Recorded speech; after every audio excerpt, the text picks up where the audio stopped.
Good afternoon. We will call the meeting to order momentarily, and SPS TV will begin broadcasting.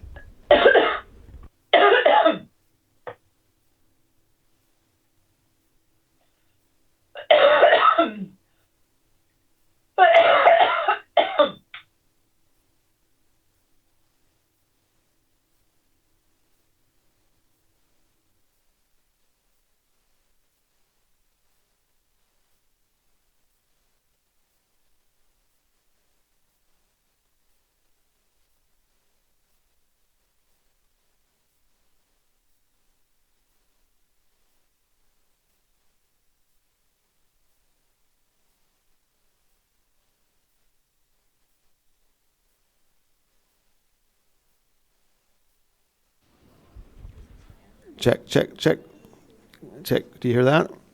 Nothing? Should be a mic level. 1, 2, 3, 4, or check, check, check.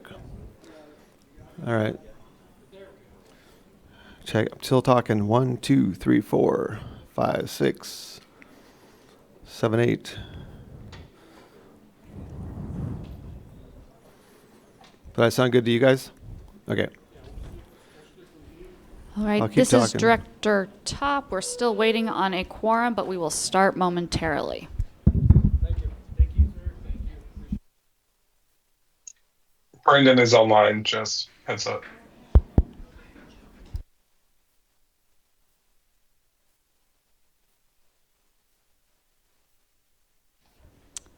All right, the September 2025 regular board meeting is now called to order at 4:18 p.m.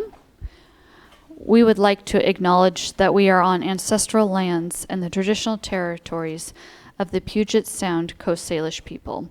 We have staff, please call the roll. Vice President Briggs. Here. Director Clark. Do not see her online. Director Hersey. Here.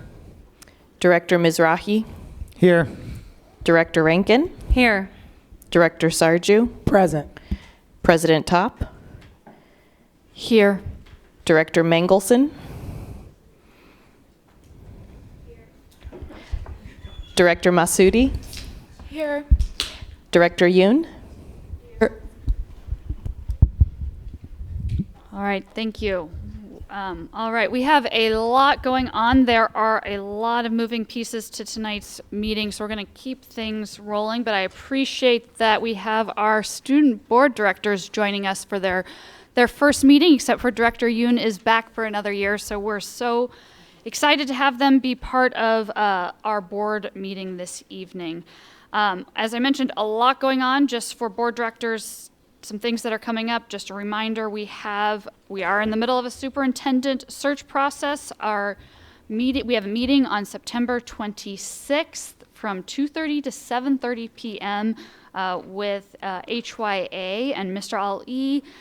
This is when we will have the presentation of the slate of candidates. Did you say 26th? Yes. What day is that? That is a Friday. And then related to that, we have our superintendent search community engagement session. So just a reminder to board directors, one of the things that we heard before we started even the soliciting feedback on our profile for our next superintendent was that folks wanted us to come back to them with what we had learned and share with them our leadership profile report. Those meetings have been scheduled. I think that there's about 10 of them. It's on us as board directors to be present at them, and I know many of you have already responded with your availability. You'll see both the meetings, the times, and the dates online, along with who will be present. I am the only one at some of the meetings, so please, board directors, take a look, specifically if you haven't provided responses yet, and see if you're able to join. I know Director Rankin has graciously offered to also join some additional meetings with me. After tonight, our next board meeting will be on September 24th. It will be our second board meeting of the month, where we will have our work session. We will have our presentation from ERS. We will also have an update on enrollment / October shuffle. I think that just so we are aware, we will have a presentation on lunches before public testimony today, but we will start public testimony at 5. And if we don't get to student comments before then, we will do it directly after public testimony. With that, I am going to hand it over to the superintendent for superintendent comments. Superintendent Podesta. Thank you, President Top. This is just such a great time of year. I've had the privilege over the last couple of weeks to make more than 16 school visits, and it's just so great what you see in each of those buildings. My usual routine in talking to school leaders as DASMFY was a parent considering enrolling a student in your school. What would you want to show me? And the answers and the information I get is always so compelling and optimistic and inspiring, really. So it's a great experience. I really want to thank directors who joined me on some of those visits. Some of the time in buildings have also been ribbon cuttings, where we opened 3 new buildings, and they are just remarkable. Seattle Public Schools builds superb school buildings, and I hope our students, I hope our community see those beyond the brick and mortar. It's just a testament to the respect and love we want to show students. We are going to have a briefing about school lunch, which has obviously been a big subject. Speaking of visits, we were visited on Monday by probably 400 students. I got who came and talked about, and nicely done, folks that are organizing on this issue. I think people were safe, people were respectful. I met with Dr. Torres Morales, and I and Eric Gersey met with several of the students for more than an hour and had a really great discussion and talked through the issues. It was great to have that conversation. Again, we're going to talk about school lunches a little bit later, so I won't belabor the point. I do think for this group, one thing I'm struck by in this conversation is we've talked a lot about student outcomes and what students can know and do, and we should be. That's our core business. Sometimes maybe we need to talk about more what students experience, which may be an input into our thinking, but it's an input that really matters. And so I think that's one of the things we need to think more about. We have other consequential things on the agenda tonight. I'll give the directors an update on our strategic planning effort and where we are in advance of a deliverable that we're going to present to you next week. And then we've had a few discussions and some community outreach on our safety policy, and that's on the agenda as well. So plenty to do. And we squeezed in a briefing, so I will shut up and turn it back to you. Yeah. All right. So for the briefing, we're going to head to the tables. Please bring your microphones. And we're going to move to the next item, which is the high school lunch briefing.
All right.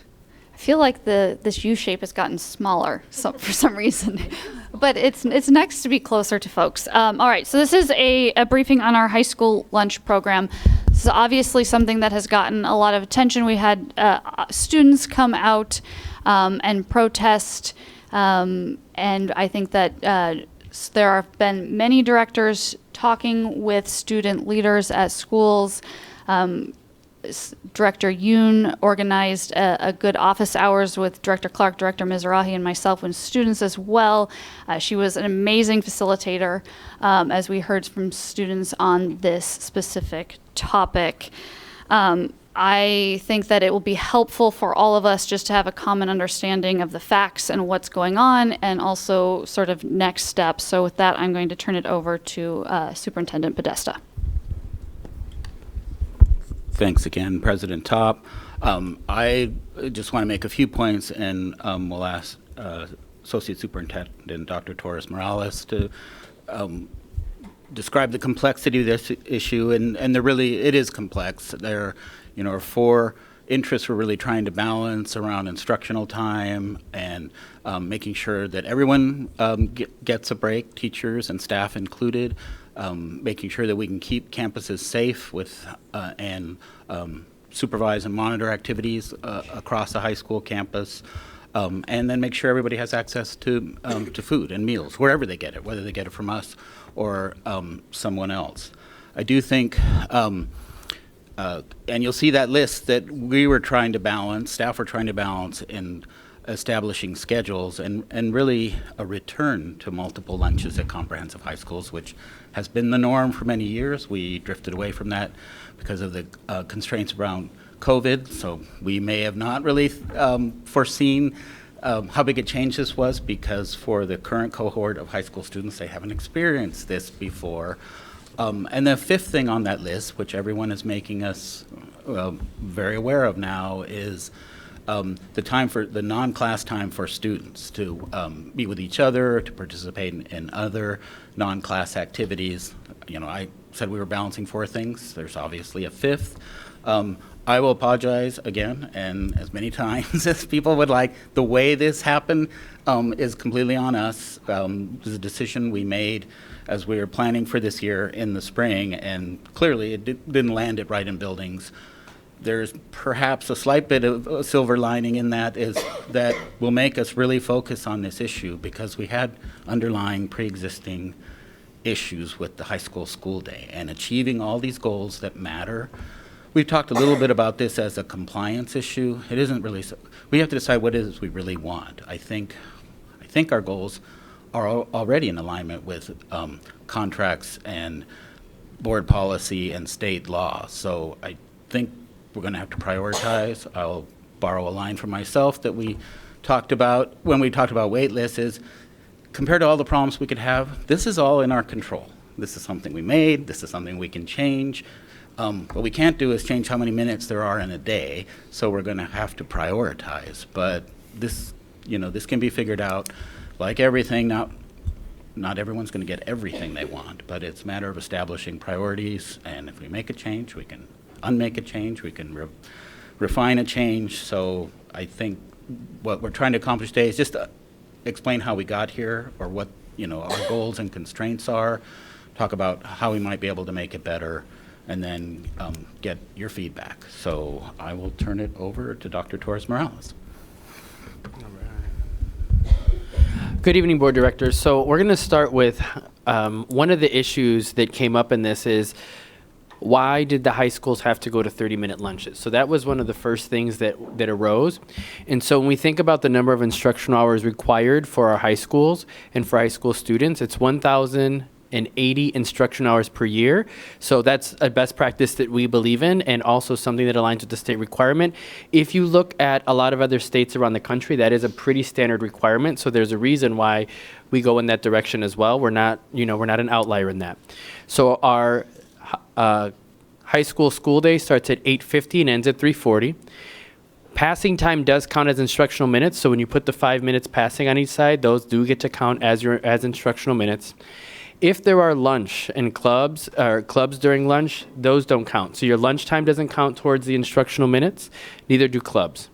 And so when you start to put the whole puzzle together, what you see is that at a 30-minute lunch, that ensures that as a school district, we're giving each of our high school students 1,093 hours in a school year, which is it's ahead of the requirement of 1,080. So that begs the question, why are we 13 hours ahead? Part of that is because we have to account for inclement weather days, et cetera. If we do not, and then we have an inclement weather day, we have to extend the school year at the end in June. And so the extra hours in there account for if we have to do a late start some days, if we have to call a snow day, those sort of things. If we were to extend the lunch to 35 minutes, it actually puts us short of the 1,080 hours that we would need to stay in compliance with the law and what we think is best practice for instructional contact time for students. If you're running the schedules, what you're going to look at is say like, well, 30 minutes of lunch in 5 days. Remember, there's certain things like Wednesdays, all of our schools are on a different schedule and an early release. And so that is a little bit different. So I just wanted to make sure that we were aware of that. And there's also early release days that happen in December and in June. So one of the things to think about is the 30-minute lunch is supposed to be to allow us to hit the 1,080 hours of instructional time. And the way it's supposed to work is students need time to get lunch, 20 minutes to sit and eat their lunch, and time for personal care and hygiene. So what we have to guarantee as a school district that we're giving every single kid time to get their lunch, sit and eat for 20 minutes, and also take care of personal hygiene, which is why it is a challenge at our larger comprehensive high schools if we don't go to multiple lunches, because we have to be able that we're guaranteeing that for every single kid and within 30 minutes. Some of the stuff that we've been hearing, so key interests, that it's the concern with splitting up the lunches in a lot of ways has to do with the time to be with friends and socialize. A lot of our schools started using the lunchtime for their clubs, so clubs and activities have been impacted by this because not all kids could be in clubs at the same time. Some students were accessing academic supports during that time.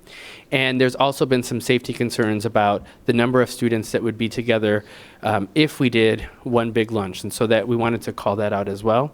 I will say that Superintendent Podesta and I, we spent time with students who were down here earlier this week. We spent over an hour with them. Yesterday, me and Superintendent Podesta were with the ASB leadership from our high schools, and we had a listening session with them for an hour to talk through all of the issues. One of the things this clearly raises for us is that we have issues that we need to deal with the high school schedule in general. If these are all things that are priorities for us, which they are, we want students to have clubs. We understand clearly, especially from students, the importance of the extracurriculars for the college application, that this is something we need to figure out how to provide in the school day while we're also providing the time for lunch. So the question there becomes, how are we going to continue to work with students to make sure that we're actually meeting the needs that they have while we're complying with laws and what we think are best practices. So we've made a commitment that we will continue those meetings with ASB leadership. We're going to meet with them again in 2 weeks, and then we're going to have a standing weekly or monthly meeting with them to talk through some of these issues. So encourage the students who are listening, please reach out to your ASB leadership. They're having time with me specifically, sometime with Superintendent Podesta, to talk through these issues so we can land at a more solid solution as to what we're going to do for next steps as a school district. And I would add that construct of us, it was a remote space, but with school leaders and their ASB leadership. We haven't done that recently. I don't know if it's ever been a practice. So perhaps that's another innovation that will come out of it, just to try something new. So I don't think that standing meeting is just about lunch. This is a new way for us to interact with school leaders and their student leaders at the same time. So I'm hoping that pans out. Yep. So in the short term, we're reviewing current schedules and having conversations with school principals. We are getting our next update tomorrow from the school leaders as to what's going on with the schedules, how the conversations are going with students, what their next steps are. Superintendent Podesta and I have a meeting with the comprehensive high school principals Friday morning to review some more of that information and see where we're at in next steps. And then we're going to have the ongoing meetings with student leadership. Some of the long-term considerations are what we mentioned, that we need to figure out how we're working through this, because this is a bigger issue for all of us, especially for our high school students. We understand the clubs, we understand the extracurriculars, and we need to figure out how we're going to do this, and we can solve this together. But we also have to stay within parameters and constraints that we have, and so what we're going to do about that is something we need to all get in space and work out. So. And one last point. We do have some ambitious goals. Goal 3 in the way we're thinking about our strategic plan about high school graduation rates, completing high school and beyond plans. We really need to think, does our schedule, whether it's advisory or other supports, does it really offer that in a way is something we're going to have to talk about. And then maybe this is a spoiler alert. We're sometime in the next few months, we're going to be having our second favorite conversation after school lunches about bell schedules. That we've talked about this for the last few years as part of thinking about transportation optimization and our financial challenges. So we need to look at the school day because of this issue and other really important issues. So, again, the way it came up, it was unfortunate, and I'm sorry about that, but we really need to have a focus on it anyway. All right. So I know that there are a lot of directors who have comments or feedback, and I want to make sure we know we're stopping at 5. So just be respectful of other folks' time. Just so I'm going to go first. I think I can be really quick. Pre-COVID, all our comprehensive high schools had multiple lunches, except for Lincoln, and at the time they were enrolled, I only believe 9th and 10th grade. okay. During COVID, we moved to one lunch, essentially at home, an hour-long lunch. Yes. Well, Not everywhere. Some schools did. Okay. And we had a variety of constraints post-COVID, and certainly the first year back, all bets were off on how we were serving lunch in all our buildings. Okay. And now, so post-COVID, we came back. Some schools had an hour-long lunch, one lunch. Some schools came back with multiple lunches, and some schools came back with one 30-minute lunch. And then we dictated a change for 30 minutes to hit our instructional time.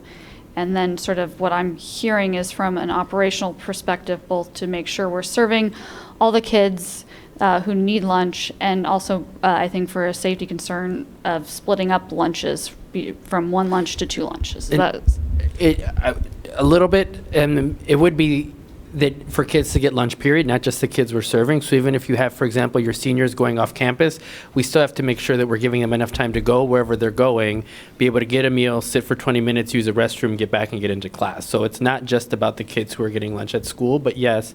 And then the other part I would say is that in general, a lot of the schools that went to one lunch all were at 1 hour. There were very few that were at 30 minutes. And then when we brought up the instructional hours issue was when many schools switched to 30 minutes, and then they scheduled one lunch for 30 minutes, which compounded the problem. Ideally, obviously, Superintendent Podesta, you said, you tried to, this directive was given last spring, and the goal was to have this rolled out smoothly. That didn't happen. You've apologized for that. What are we doing to make sure things like that don't happen again? We talked about this a little bit actually at the audit committee yesterday. There is a priority we've identified in our strategic planning about a new structure for unified leadership and kind of looking at our organization. And that's a really significant concern because we'll be talking to you a lot about educational strategies, other things we're trying to implement, and if we're having trouble, having a plan and design in the central office that's about lunch and having trouble making sure that's landing in our buildings, how are we going to support, MTSS? How are we going to support some of the other things that are important to us? So that we have to step back and do lessons learned on this, do all the analysis you would do, root cause analysis, where is it within the central office, within buildings. This wasn't clear because it was clear to some of us, but it clearly wasn't clear to all of us, and I'm happy to take personal responsibility for that. I mean, and for making sure that we understand how to fix this. All right, we're just going to go around the U-shape the opposite way and through the screen. So Director Mizrahi. So just That mic. so a few clarifying questions, and then I think a point to make. So So a lot of the question we've gotten is just a lack of clarity about the why. So at a school like Lincoln, which I only know about because it's in my district, so I get a lot of the feedback from Lincoln, where they were already doing one 30-minute lunch. So it's not about instructional hours. Why do they have to change? I want as much clarity for people who are asking as possible. So we've seen that people are interested in a lot of things. We also want to make sure teachers get a 30-minute duty-free lunch. And so all the academic supports and other things that students have brought up, when are those happening?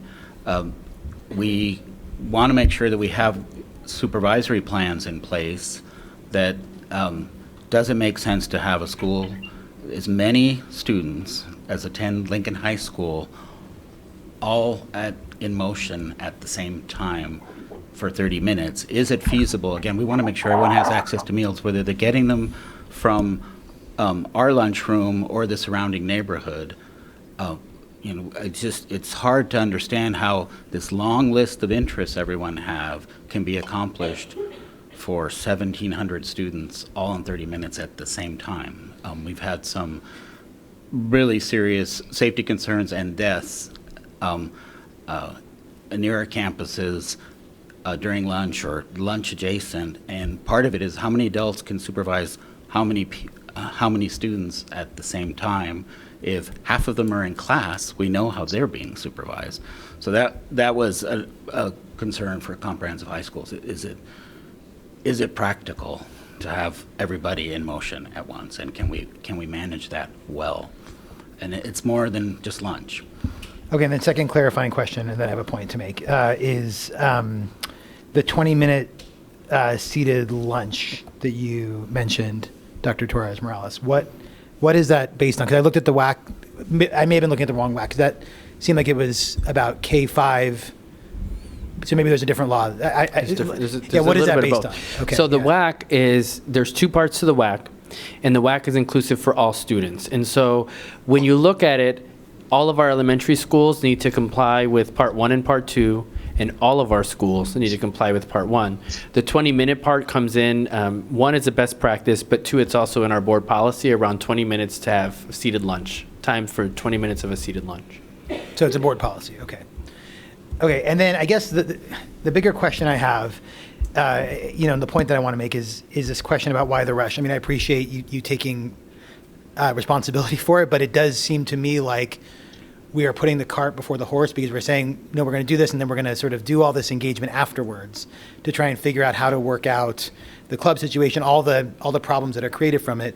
And if it was something that you're taking personal responsibility for, the district office is taking responsibility for, it seems like we are making our students suffer for that mistake when we just haven't had time to work out all the different ways to solve these problems. 'Cause I actually am very confident that there are ways to solve all the problems of making sure that there is club time, and that we can supervise a number of students. Like I believe I have confidence in the intelligence and ingenuity of people at central office and our students and our building leadership team that we can figure it out, but we need time to figure it out. So it does feel like this rushed imposition of the plan when just something got lost in translation, why we can't just take a step back and say, you know what, let's take the time to actually do this right, rather than doing it quickly.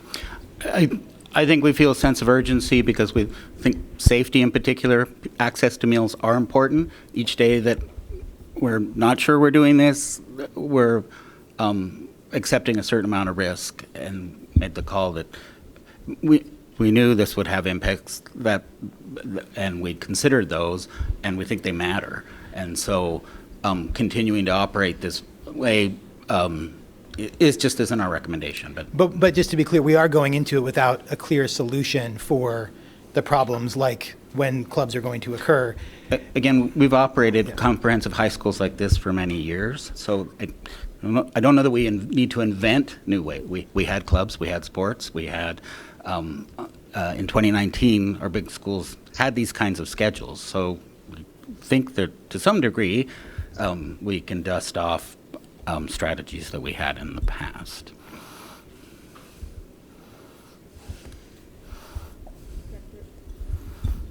Dr. Sarju?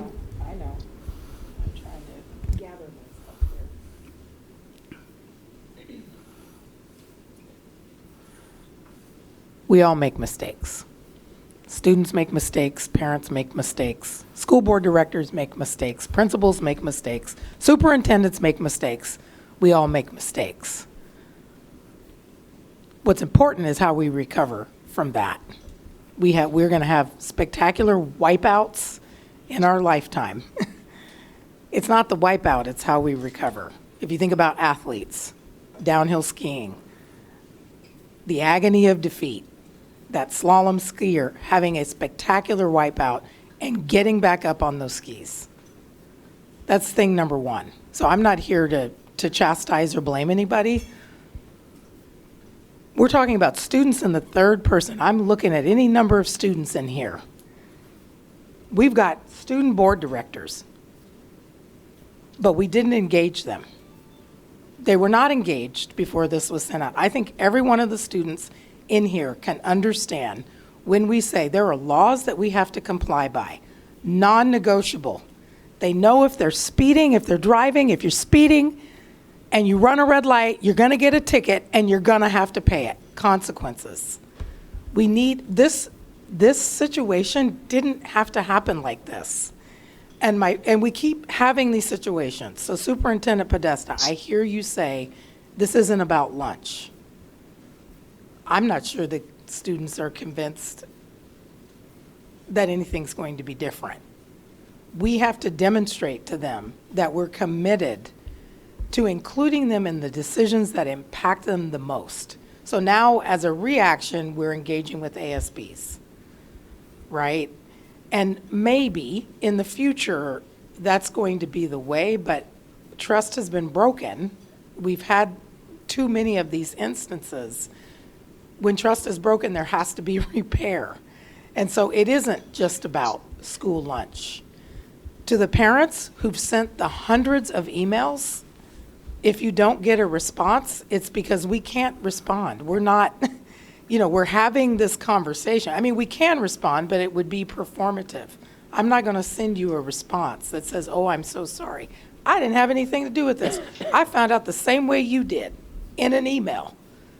I'm in LA at a school board conference and we get a phone call.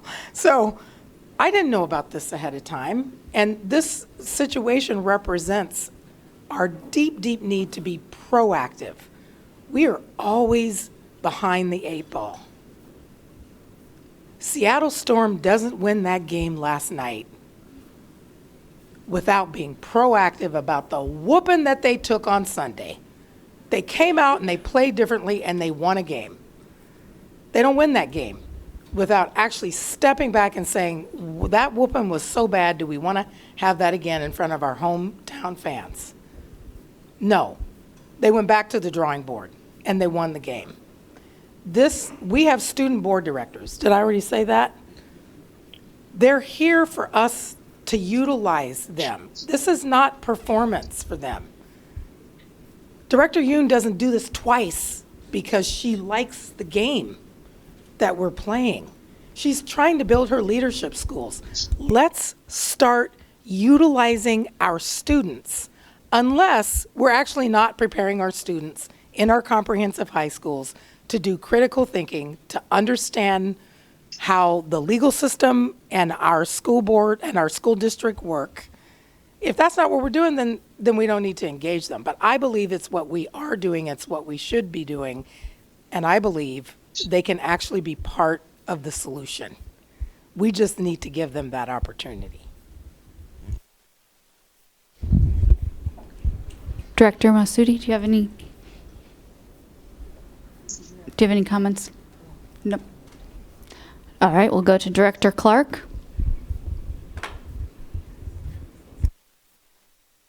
Thanks.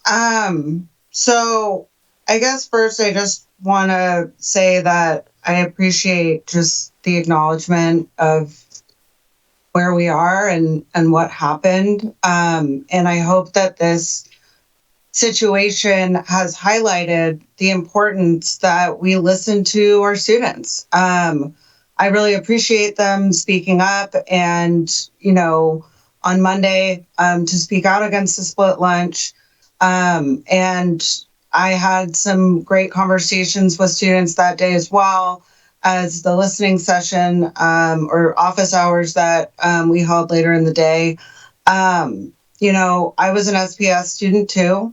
I know what it's like to hear district leaders say they care about students, they center students, that they center equity and justice, and then turn around and ignore it all just to make a decision they wanted to make the entire time. It's been happening for decades, at least since I was a student, if not longer.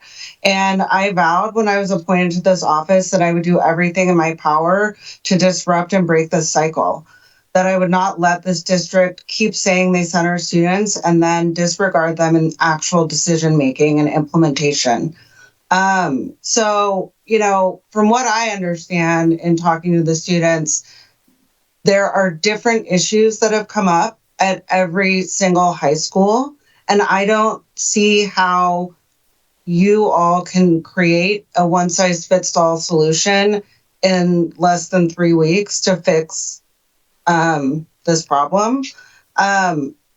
Students are saying that the split lunch harms their education. I've heard from teachers that there are intersecting policies, whether it's the retake policy or instructional hours, or the fact that clubs don't count for instructional hours.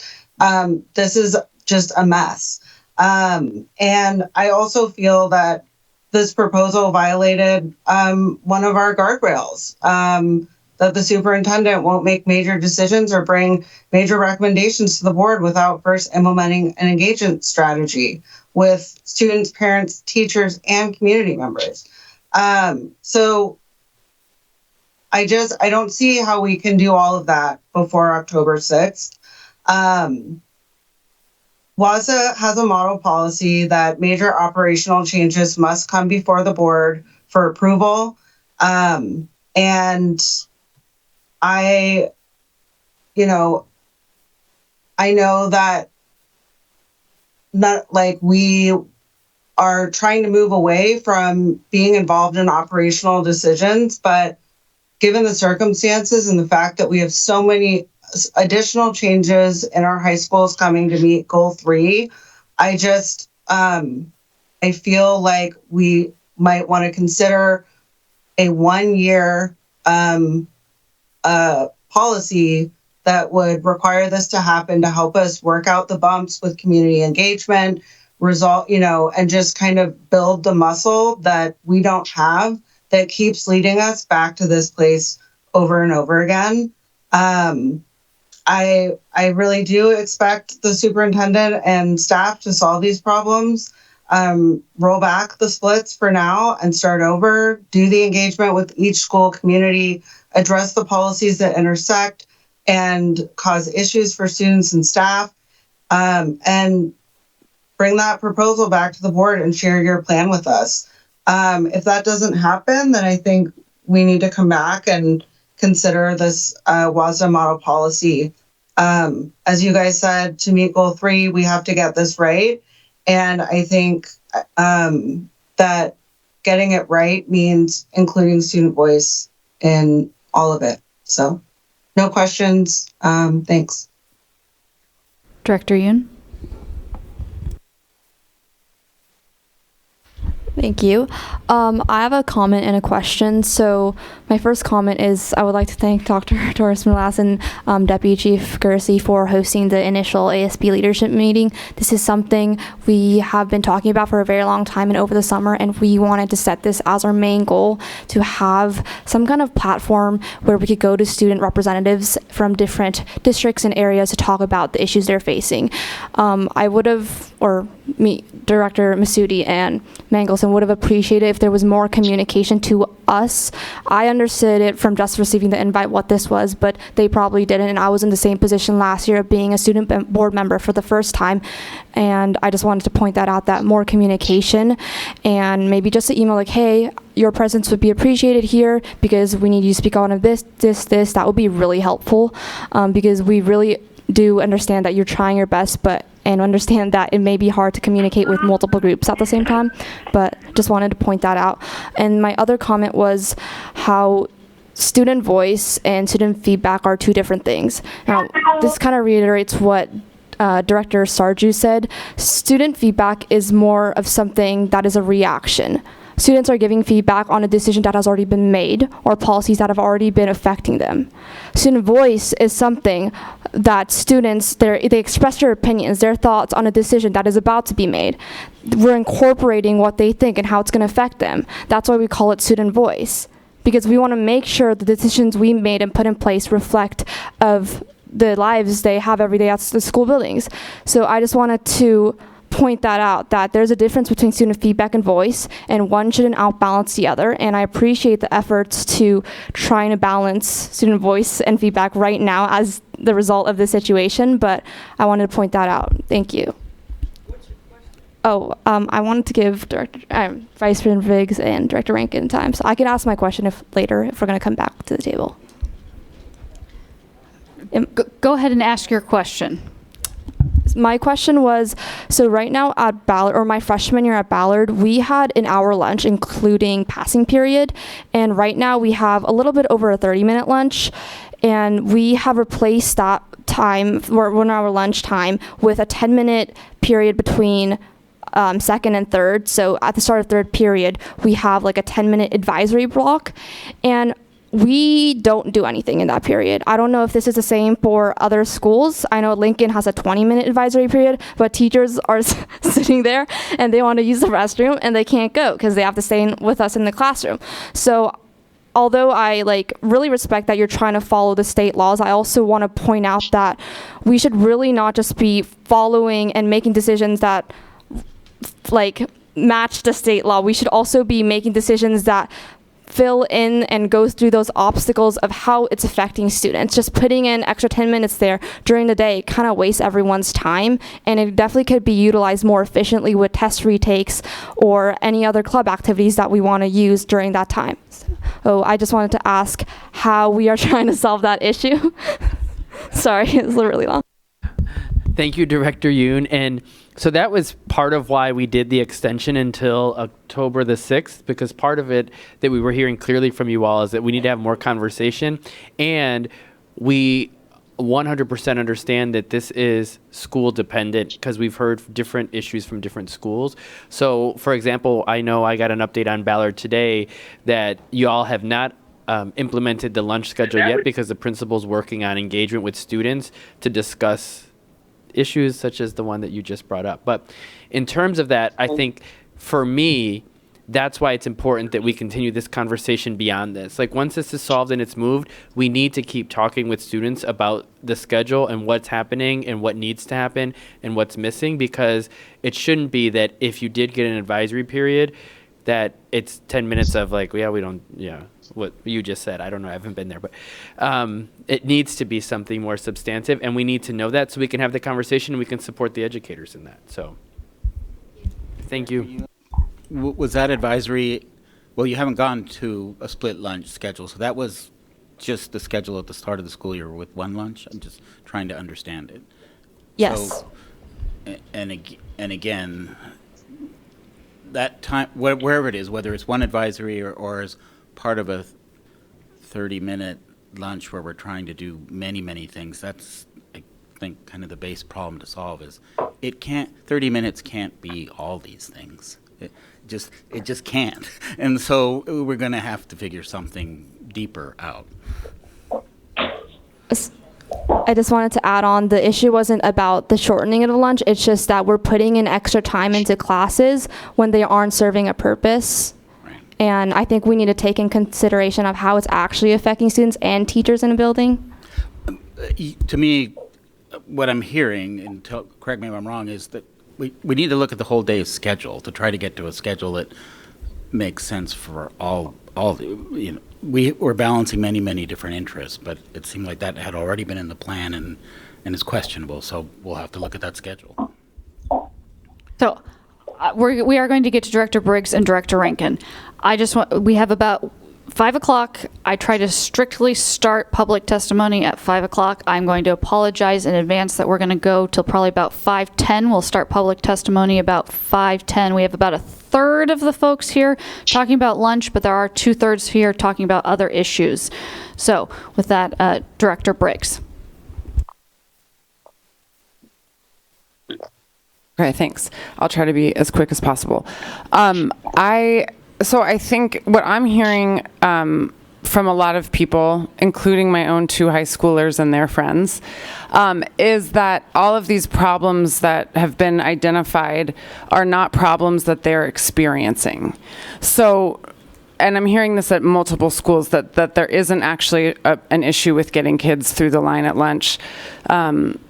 That the way they had it set up was working for them, and it remains unclear, and to be honest, it remains unclear to me exactly what we're solving for. If the school community themselves are saying that it's working for them, and as long as they are in compliance, which it sounds like they are, if they have a 30-minute lunch, I don't know what other.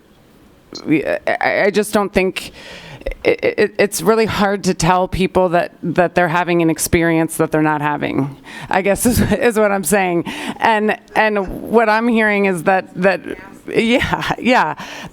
this doesn't, that there was no problem here until this was introduced.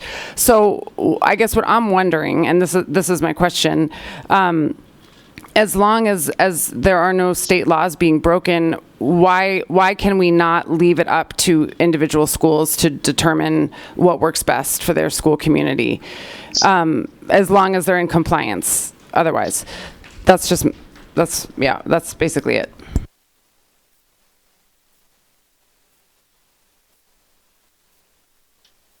Safety plans. I mean, again, we've had supervisory issues at lunch, and to understand if in fact we think everybody needs a break, students and staff, that if teachers are all volunteering their time, I would just like to understand that better. So there are, and then I assume students aren't calculating their instructional minutes. I just need to make sure this is all actually really working. And even if it's kind of working, are we really, wherever students are getting lunch, whether they're getting from us or somebody else, are all those student supports, can they really all be accomplished in 30 minutes? I'm struggling to understand what a club accomplishes in 30 minutes and lunch. How exactly, is that working, in terms of how we've done clubs other ways? So I just want to understand it better. I think that's fair. It is hard to imagine. Agreed. And I think the solution is that, we would need to go to the school and see ourselves, because I do think it's important to take the words of the community themselves at face value, that it is working. Even if we can't picture that, then let's go see what it looks like, would be my response to that. I'll be done. I'm done. Director Mangelson. I don't have anything to say. Perfect. Director Rankin. Thank you. All right, I'm the parent of a Hale 11th grader who came home and said, "Mom, what the hell?" And I was like, "No, I think Hale's not. I don't know. I'll keep it there." Anyway, and I was like, "Yeah, I don't know. I'm trying to figure it out." So you all don't need another person telling you this was handled badly. I think we're all fully aware that this was handled badly. This also came up 2 years ago, and there was a lack of clarity at that point as well about the why. And because of that, I'm going to totally own, I participated in student-led advocacy and supported them in pushing back against it, because I, as a board director, was not giving the full information about why. It was made to sound very operational and very just lunchroom capacity.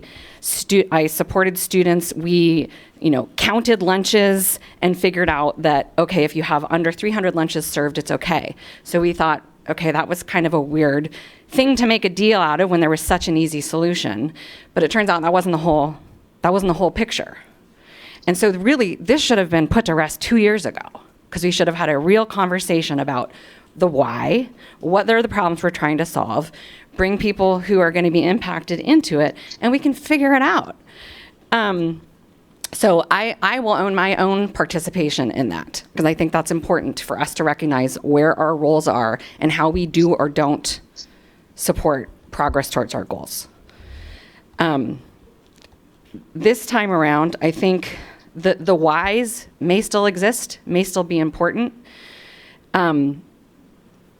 But we have to really think about what's an emergency and what's not an emergency. And we created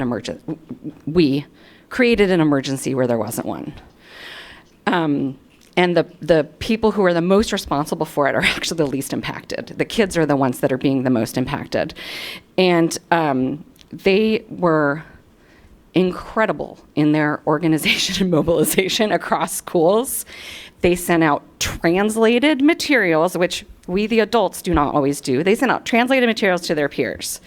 They had alternative opportunities for students with disabilities who didn't feel comfortable, couldn't get all the way down here, so that they could also participate. It was really impressive, and they should not have had to do that over something so simple as what happens during lunch, because we should have included them in the conversation to begin with, and it just didn't have to be such a big deal.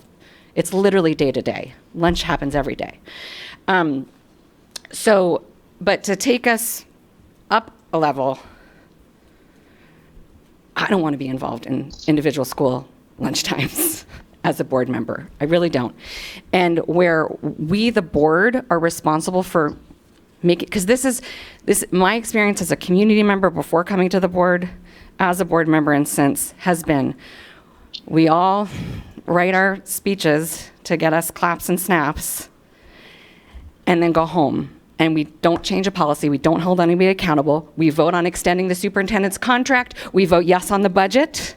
And then we're surprised when nothing's changed. That's our authority as the board. The places where we have authority are over policy compliance, the superintendent's performance, which is the district's performance, and the budget.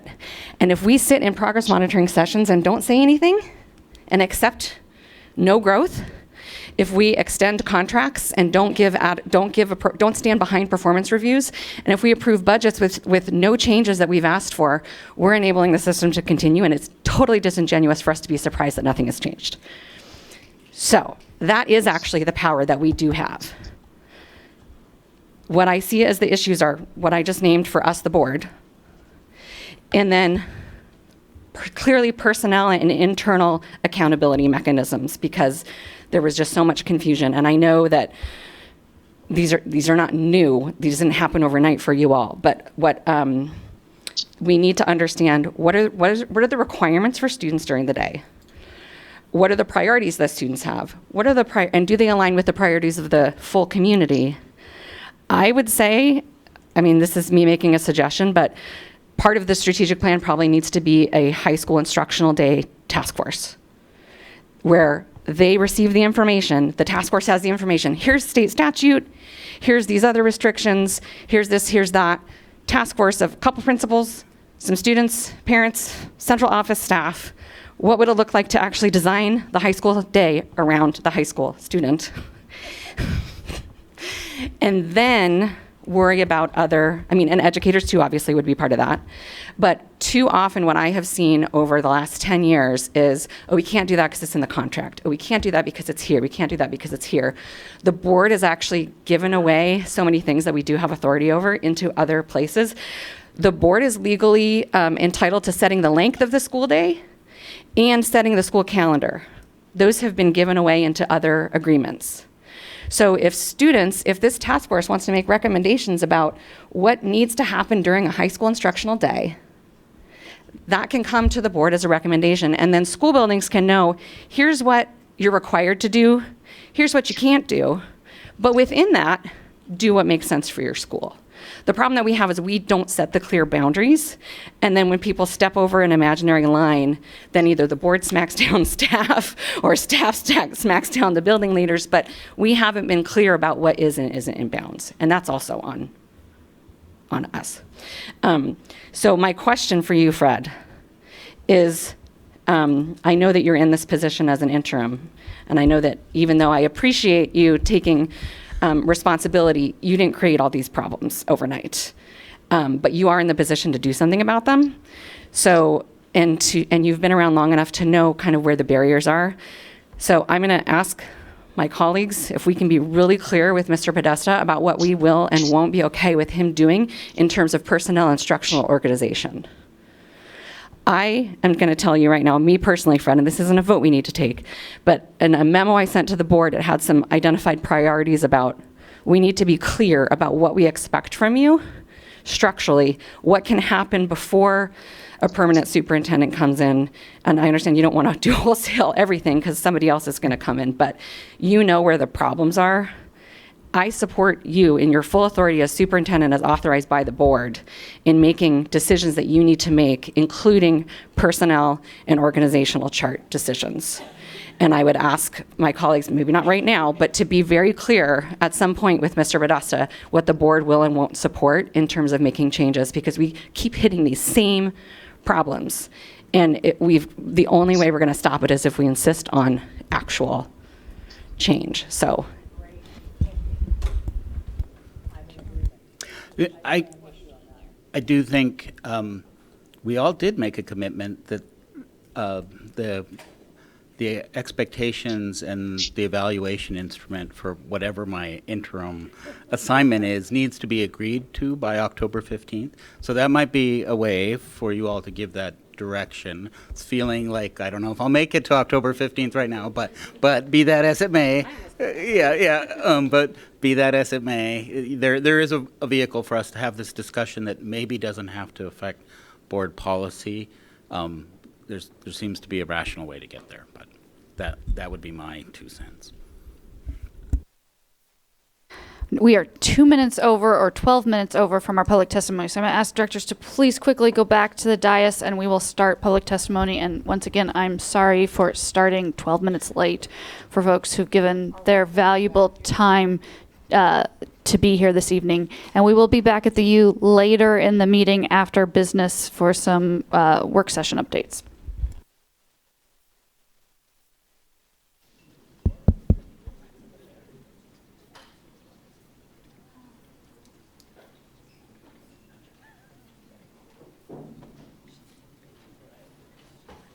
All right, thank you all for participating in the lunch conversation. Thank you, Dr. Torres Morales and Superintendent Podesta. But we have now reached the portion of the agenda of that is public testimony.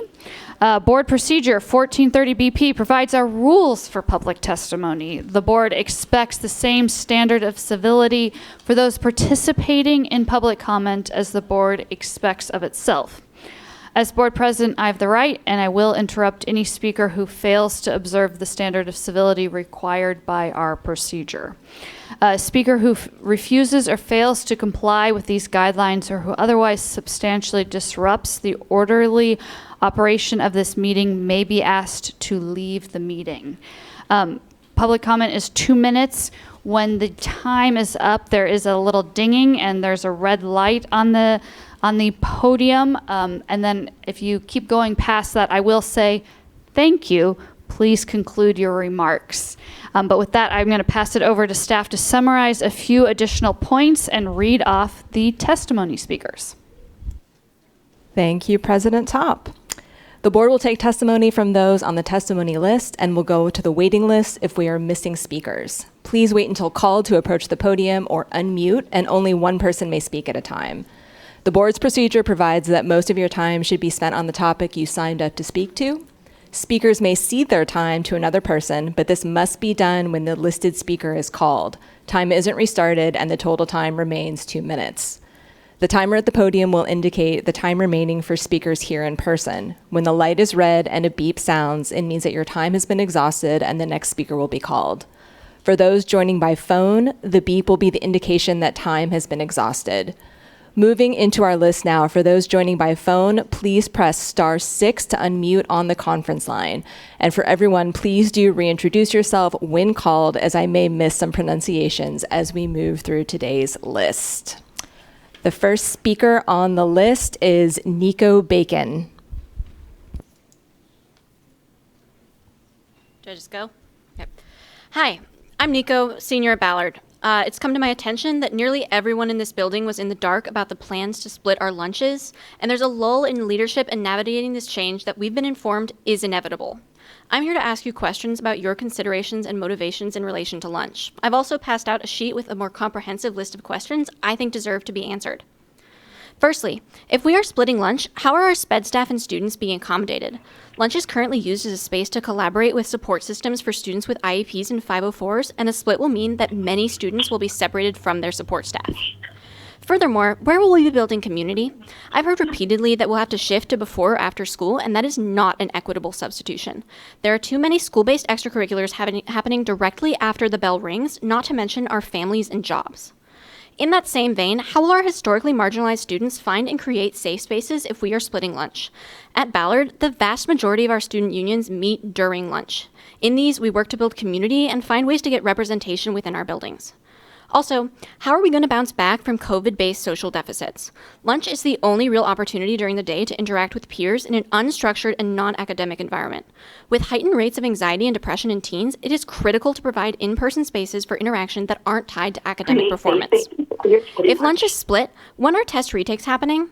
In nearly every one of my classes, retaking a test needs to be done outside of class time, with lunch being the only option for those with extracurriculars. This is also the case for tutoring or with teachers or peers, which is a critical resource in more fast-paced classes. In conclusion, the question I'd like to leave you with is, what separates two lunches from one? I don't want your numerical answer or your false equity answer, and I don't want you to be regurgitating reasons we've all heard over and over again. I want you to ask yourselves why thousands of students are fighting so hard to roll back this change, and whether you truly understand the day-to-day of being a student and the multitude of ways we will be impacted. Thank you.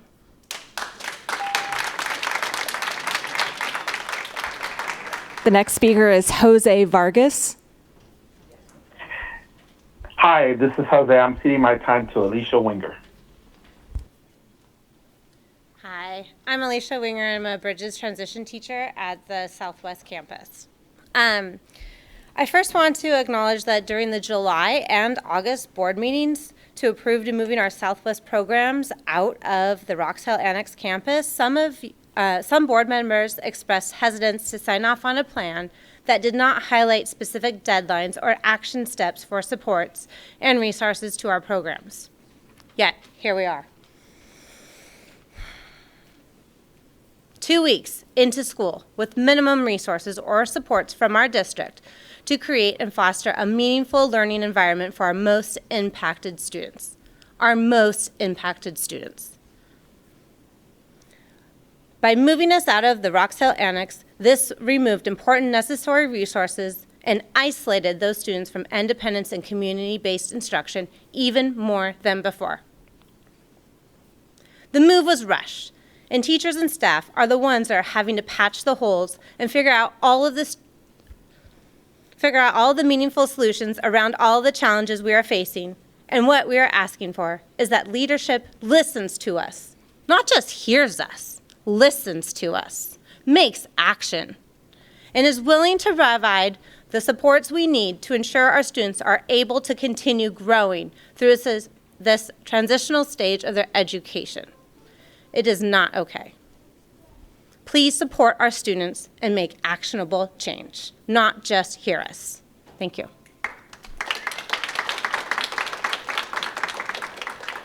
The next speaker is Jake Milstein.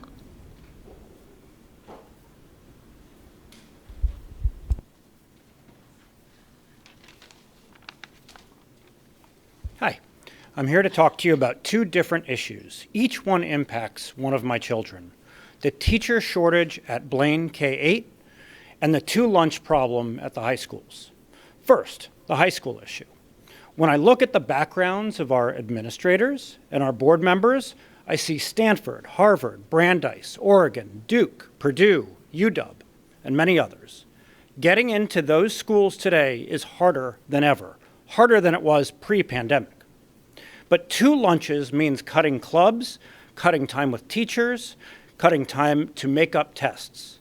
Today's Seattle high schoolers should have the same opportunity to study that you did. Now, to Blaine. A month ago, I asked you to intervene and add a teacher. Since then, I've learned about the 2 FTE policy, and I know Board Director Clark is investigating. But waiting isn't action. Declare 2 FTE dead now. A fifth grade class with 34 kids, many with IEPs, many who missed kindergarten because of COVID, cannot wait for an investigation. And Blaine isn't alone. Families at other schools are facing the same staffing crisis. Interim Superintendent Podesta and Associate Superintendent Torres Morales could fix this today if they chose to. Please choose to act now, add a teacher at Blaine, and kill this double lunch disaster at the high schools. Thank you. The next speaker is Laura Laney.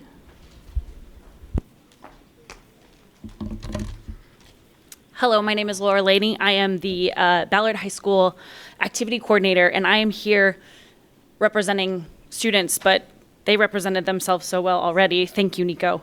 As the advisor for ASB, I have spent countless hours attempting to listen to students and their concerns about 2 lunches. But here's the thing. It isn't really about lunches. I personally have attended countless SPS trainings over 19 years, and have always heard that students are the heart of the work that we do.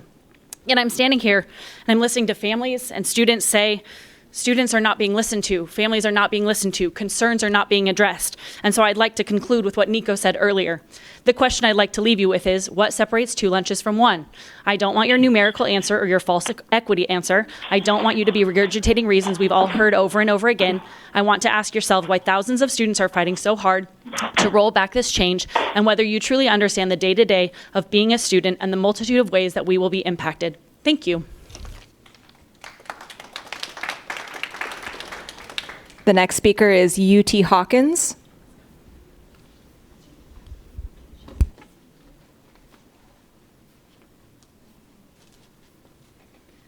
I cede my time to Susie Beatty.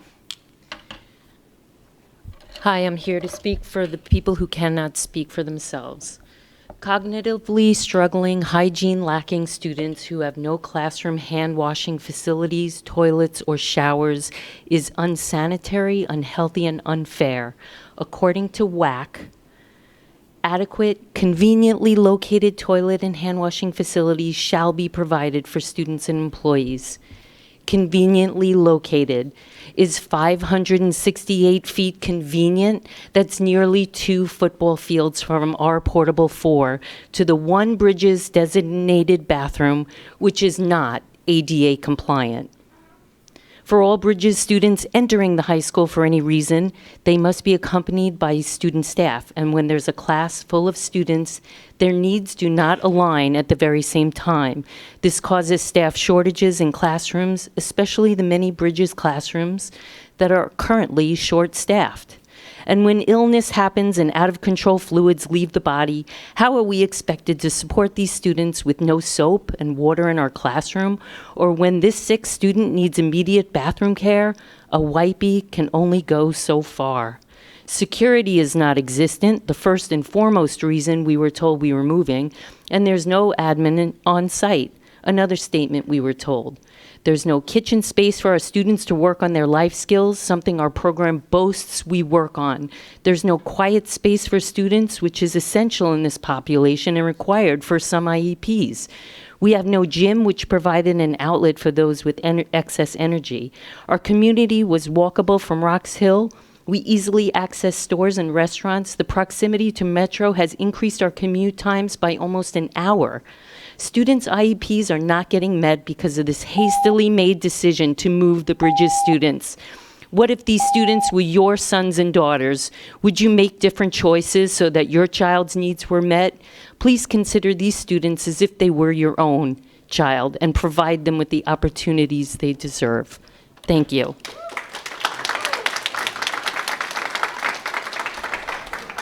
The next speaker is Jesse McFerrin.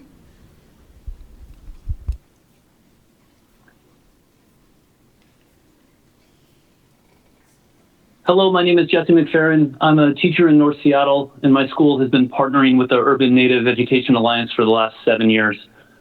In my experience, making my priorities match the priorities of UNEA leads to better student outcomes, better understandings, better experiences, better reminders of what it means to belong to community. UNEA is here tonight to urge the board to adopt a boarding school education and Every Child Matters Day proclamation. Every Child Matters Day is a day to remember and honor survivors of boarding schools and recognize the intergenerational trauma caused. In the words of UNEA, the federal Indian boarding school policy was expressly intended to accomplish cultural genocide, the systemic destruction of indigenous identities, traditions, ceremonies, spirituality, and language. I've heard board members tonight talk about involving the people impacted, involving students. You can do that very thing by listening to UNEA. I would like to challenge the Seattle Public Schools Board to adopt this proclamation because we live and breathe on native land. Seattle is home to the Duwamish, Suquamish, Muckleshoot, Snohomish, and other Coast Salish, along with many intertribal people from across Turtle Island. Also because SPS prioritizes instruction and experiences that accelerate growth for students of color, which this would do. Boarding school history is U.S. history. Take the lead of Edmonds and Shoreline districts by adopting boarding school education and September 30th as Every Child Matters Day. Do that because it's the right thing to do. Lastly, on Saturday, October 4th, there is a school board candidate forum in North Seattle College from noon to 2:30. Thank you so much.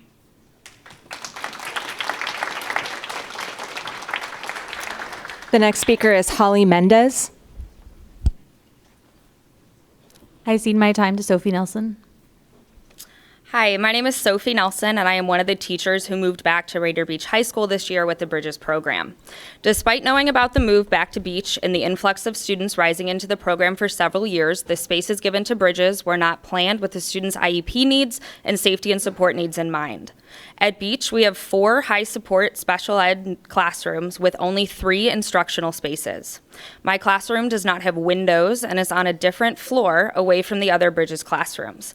I am an elevator ride away from a sensory room and an accessible bathroom with a changing table and lift. Another classroom is currently being shared by 2 caseloads, which is approximately 24 adult-sized people, several wheelchairs, and various student equipment in one classroom. We are extremely understaffed. I have 7 students and 1 instructional assistant. Today, I was the only staff member with my 7 students. The classroom downstairs are down 4 staff. Several of these unfilled positions have not been posted for hiring. Quality education cannot occur when staff is pushed to this level of exhaustion daily. While the admin at Rainier Beach have been as supportive as they can, procedures for who handles Bridges needs while we are on a high school campus is a gray area. Bridges itself has been told they can't use the bathrooms, nurse's office, and security located within the high school. Beach Bridges is missing equipment, access to a sensory room, and even bathroom and classroom keys. Our rooms were not ready when we arrived, and building staff didn't know we were coming or where we should go. It is quite intimidating standing before all of you and the general public today to share the conditions Bridges students and staff are experiencing when a lot of us feel like we have been bringing concerns to the district's attention for years with no action being taken. I am here to beg you to fight for Bridges and to do everything in your power to give our students what they deserve and instructional spaces that are equipped to meet their needs and the needs of staff to support students in achieving their IEP goals. Thank you.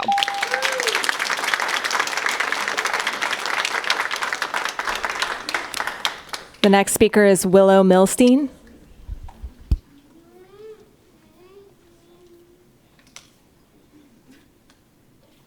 Hi, my name is Willow Milstein, and I'm a junior at Ballard High School. I want to start by speaking about the detrimental effects that split lunches will have on students with eating disorders. Lunch isn't just friend time for students, as one of the administrators suggested. For many of these people, lunchtime is the only chance in the day to get a nutritious meal.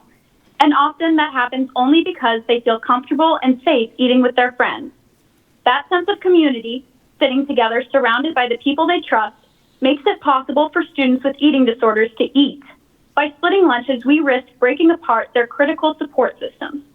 Students who rely on that feeling of safety may suddenly find themselves isolated and unable to get the nourishment they so desperately need.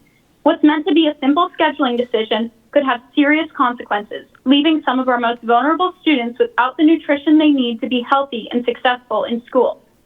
I also want to share my experience as a club leader. I founded the Architecture Club at Ballard with my friend this past year. It took a lot of effort to put together, and I was very proud to be able to lead the club and organize a field trip to a local architecture firm. experience has allowed me to share my passion for architecture and also gain valuable leadership experience, all with only 30 minutes for lunch. With this schedule change, my club will be ripped apart. I urge you to consider adding time to the school day. Just think, by adding less than 6 minutes to the day, you can extend the lunch period to 40 minutes. This would shorten lunch lines, allow time for clubs, and allow students with eating disorders to maintain their existing support networks. Lunch is more than just a social time. It offers essential support for students with eating disorders and creates opportunity for all students to develop leadership skills and explore their career interests. Thank you. The next speaker is Nicole Diaz.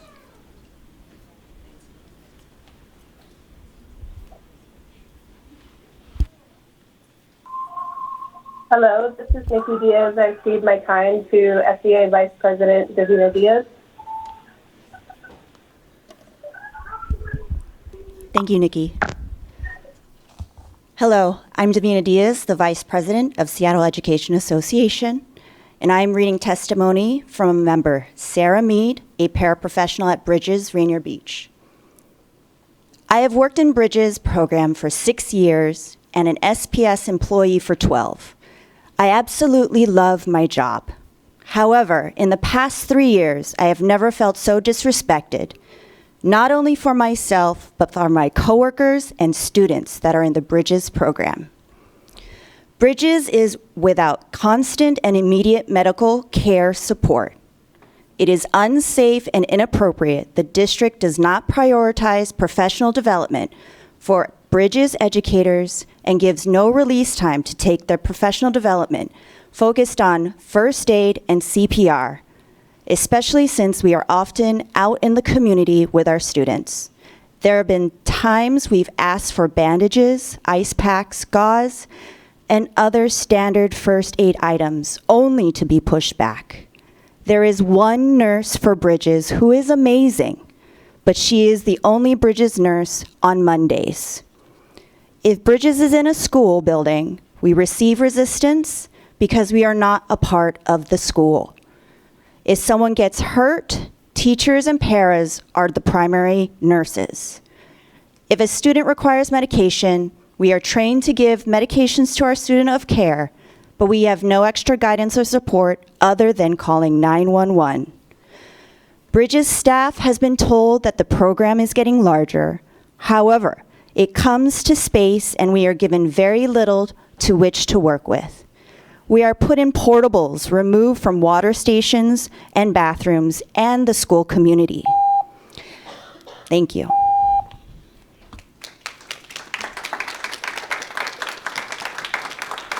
The next speaker is Gordon McDougall.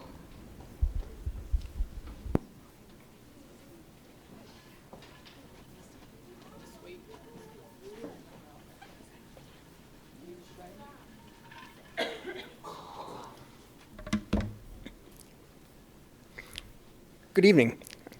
Every Child Matters. The Urban Native Education Alliance, youth, elders, and volunteers carefully crafted this resolution for Every Child Matters Day, Orange Shirt Day, which informs and reminds us of traumas inflicted upon our Native citizens by Indian boarding schools and the resilience and the strength of Native peoples. These traumas continue to echo, and the lessons of history and resilience help us all, Native, non-Native, youth, and elders. I'm a retired SPS teacher. I've worked with UNEA for over 16 years, helping Native youth in our schools, and I celebrate this carefully worded Every Child Matters resolution. 2 other local districts, Edmonds and Shoreline, celebrate this tool too, and have adopted it as a board policy. I encourage SPS to continue to support students and families by adopting this resolution.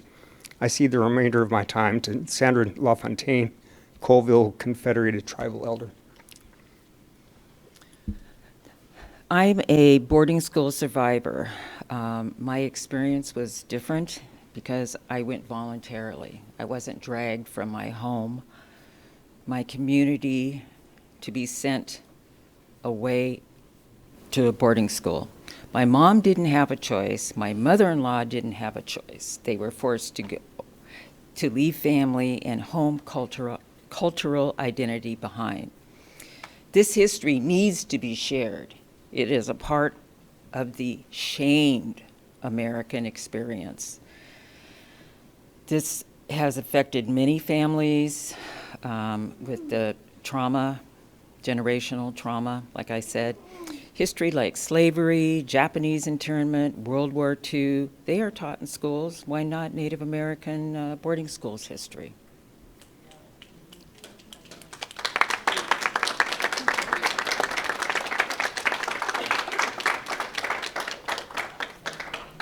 The next speaker is Melissa England. Hi, my name is Melissa England, and I have a son at Garfield. He was here actually in the spring advocating for his community and strongly advocating for the SEO position. I'm here to reiterate that and also add a few points. First, enrollment at Garfield is down, and it's down because of safety. The number one concern I get from parents asking how my experience has been around safety. If we want to continue to have people support and pick public over private, we need to make Garfield safer. Second, we need to trust and support Dr. Hart. He has fought tirelessly and the community has supported this. We need to support the people on the ground and the leaders on the ground. Third, I also want to call out that the officer is different than any other position in or around the building, and they deter crime and they can respond in an emergency in a way that others can't. And finally, we need to make this decision now. We can't delay the vote. We need to maintain the support at the school, and that position runs out. So please don't delay the vote. I see the rest of my time to Rylan. Hi, I'm Rylan Springer. I've seen you guys quite a few times now.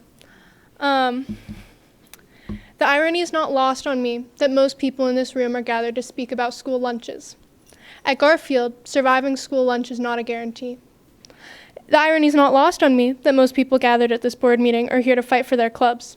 I sat at my vice president's vigil. My first club post was a memorial. We have been waitlisted. We have been postponed. We have been ignored and silenced for 3 months, if not more. There has been no action so far to do anything to stop gun violence. Garfield's kids are in danger every single day they go to school. So while we talk about lunches, let's talk about making sure kids can survive them. Because when I went to lunch, I was used to running from it. I had to drive my friends home because we heard bullets. Please keep that in mind while you discuss your lunches. Thank you.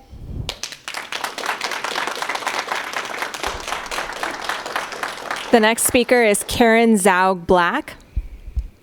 Hi, my name is Karen Zogblack, and I'm a proud graduate of Stevens, Meany, and Garfield, and a proud parent of 2 students also going to those same 3 schools.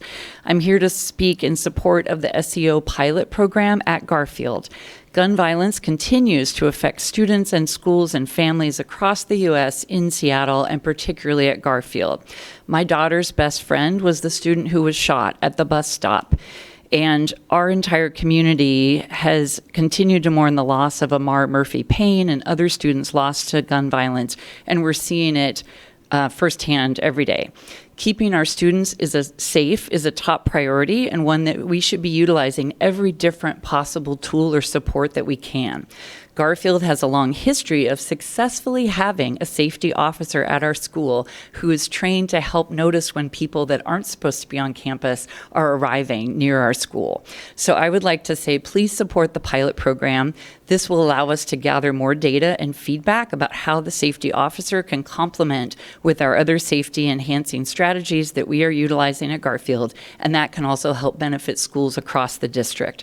Thank you, and I'll cede the rest of my time to Luis Barajas. Hi, good afternoon. My name is Luis Barajas. At Garfield High School, I've noticed that when we have a cop, they're usually near their squad car, not really connecting with their students. And SRO should be more than just a presence in the parking lot, but also believe they should not be inside the school building or in classrooms. Their role should be to patrol outside and prevent weapons from coming in or hurting people and make sure the campus feels safe. Too often, SROs end up making small arrests that don't solve the bigger problem. What we need is an officer who is controlled by the community, protects students, and focuses on preventing gun violence. Thank you.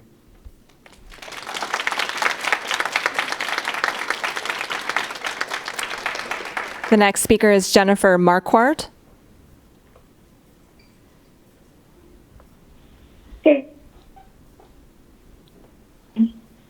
I would like to cede my time to Jade Warren, please. Hi, my name is Jade Marie Warren, and I just want to start this by saying I was reminded outside today that if I were just 5 minutes later to getting to school from lunch, it would have been me getting shot instead of Amar. So when I talk about SROs today, I want to talk about how much I know that we need safety in our school, because not only have I seen students hurting each other, I've seen adults hurting students. I know what goes on around our school, so I know more than clearly that we need safety inside of our school. But when we talk about safety inside of our school, and when we talk about police officers inside of our school, I'm not talking about someone who will also sit outside on their phone playing video games while I watch them and while I have to go into school and just see people who are supposed to be helping us treat us like we are just a paycheck to them, because we are children and we are not something that they need to come in for paycheck to paycheck just to defend us, I say in quotes. But as I say this, we need SROs in our school and we need police officers in our school, but we cannot accept the racist police officers, the misogynistic police officers, those who wish to hurt us and wish to indoctrinate us just because of money, simply because of their racial prejudice or because of their hate towards women or because of their hate towards LGBT students. And with the rise of ICE as well, I don't want to sit there and I don't want to bring these people who want us gone into our school. Because Garfield is a black and a brown school, no matter how many white students go there. It's a school that was made to support us black and brown children. And if we are bringing in people who want us gone or who want us dead, then that's wrong. And that's crude to say.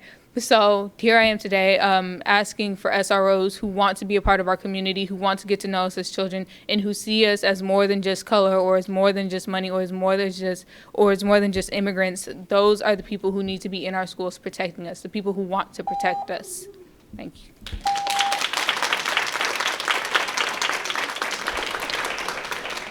The next speaker is Sherilyn Crowther.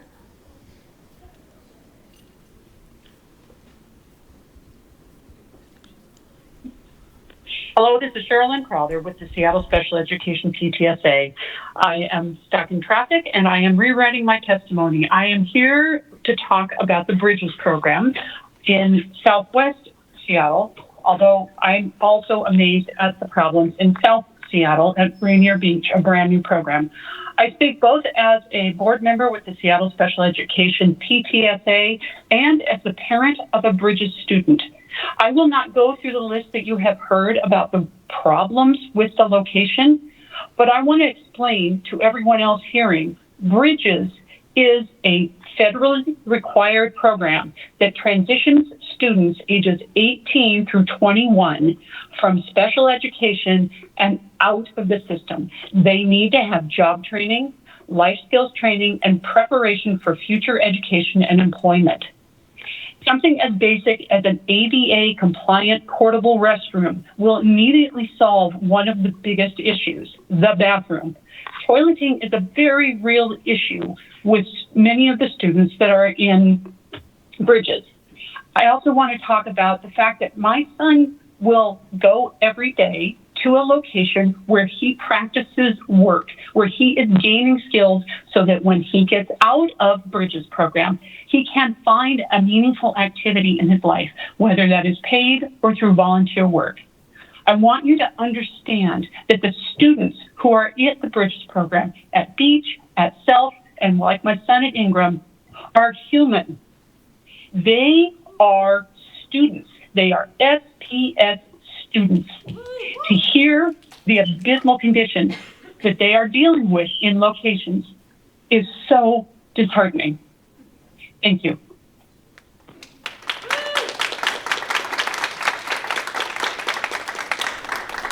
The next speaker is Addie.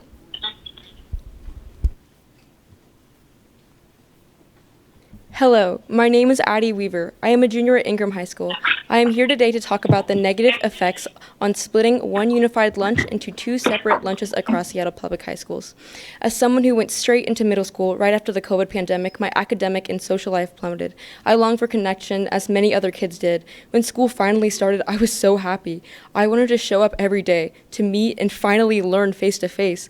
There was finally a time I didn't have to click a button to ask a question. Even though I was still wearing a mask, I could see the eyes of all my peers around me, and I knew I wasn't alone anymore.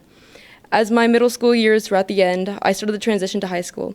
Classes and lectures got harder. I fell behind the rest of my peers. I used lunch as a time to talk with my peers who understood what we were learning and who wanted to help me and wanted me to understand. Clubs were also introduced as a way to get more involved in topics I thought nobody else was interested in. Clubs were college opportunities, a way to get involved. Skillful life lessons for after high school. The split lunches takes away students' opportunities to ask for extra help. With different lunches, it will be impossible for extra help if a teacher.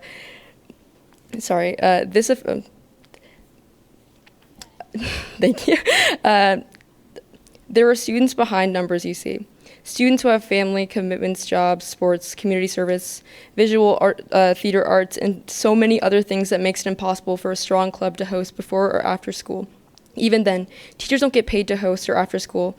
They have lives too. In SPS instructional philosophy policy, it states that SPS is connected to an engaging, rewarding, challenging, relevant, and identity-affirming inclusive curriculum that provides all students with an opportunity to meet or exceed learning standards, multiple careers and college possibilities, as well as opportunity to enrich their lives. How does splitting one lunch show as an act of SPS committing to their own policies? It hurts more than it helps. The decision to change the schedule threatens to disrupt a thriving school culture and compromise a key component of the student experience that supports both academic success and personal well-being. Thank you for listening.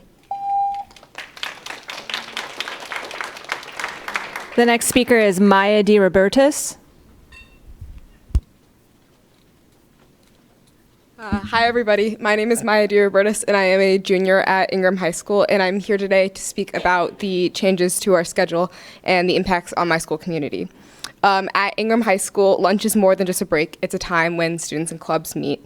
This time ensures that everyone has equitable access, that there's equitable access for everyone. After school simply just isn't an option for many students because of family responsibilities, jobs, and sports. If this time is taken away, you're not only just rescheduling clubs, you're effectively eliminating access for many students. Eliminating access for me personally, clubs like Mock Trial and Model UN are already difficult to organize and would not survive without this designated time to meet. These clubs are not just hobbies, they foster belonging, build leadership skills, and create opportunities that prepare us for college and careers. Taking this away undercuts the very thing that keeps students connected and engaged at school. On Monday, I had the opportunity to meet with the interim superintendent and district leaders, along with a few other students. I appreciated the chance to share my perspective. But what I still don't understand is why a change like this might be necessary for some schools that has to be forced on all schools. Equity is not the same thing as equality.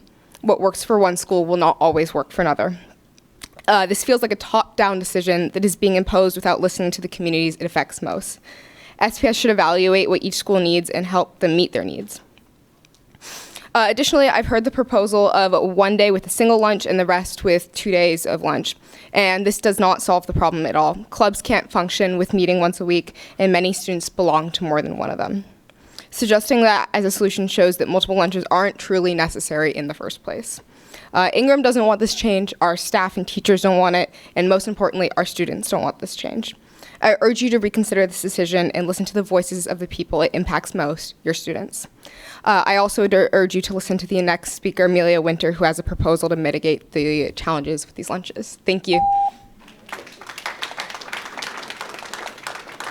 The next speaker is Amelia Winter. Oh, okay, you can. Hello, my name is Amelia Winter, and I'm a junior at Ingram High School. I originally came to ask you to reverse the 2 lunch policy, but now I speak to you with a possible solution. I propose a schedule that would have 50-minute lunches for every school. By adding this, it would give students plenty of time to eat while also allowing time for clubs, retakes, and much more. Not only that, but it would also satisfy the necessary instructional minutes legally required. By having 6 55-minute periods, a 50-minute lunch, and passing periods would fit school schedules for Monday, Tuesday, Thursday, and Friday. by having 6 40-minute periods, a 50-minute lunch, passing periods, and advisory times would fit school schedules for Wednesday. I have a schedule planned out that should work for all high schools. Each student would receive 1,560 instructional minutes every week, over 480 minutes over the legal requirements. I will email this schedule to all board members so you can formally look over this draft. I thank you for your time and ask you to consider this proposal.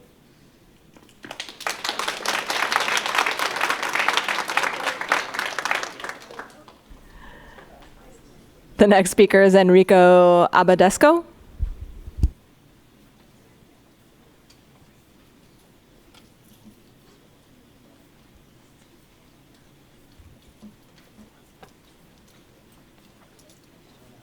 Hello, my name is Enrico Badesco. I'd like to cede my time to Yang from Rainier Beach High School.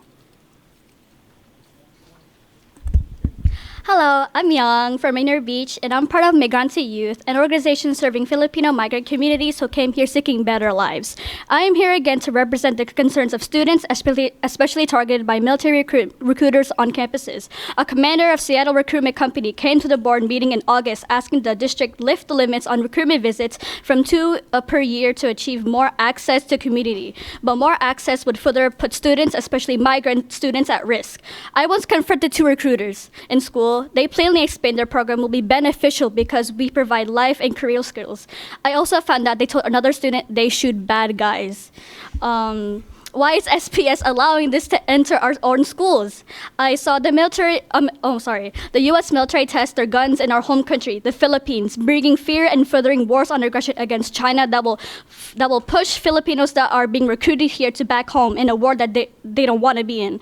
Is this really a program we need? Do recruiters think that the goal for youth to be in military is to aid in wars? Should we be in a space where military is prioritized? No. Migrant families moved here for a better life, but instead lives in a country where prioritizes profit and power. The youth with limited resources need actual solutions like quality education and services, not predatory military recruitment just because they promise them financial support and security. We demand you, as the board, to take stance and defend the right of working class migrant youth to safe, accessible, and quality education. Do not lift the limit of military recruitment visits to schools. Thank you.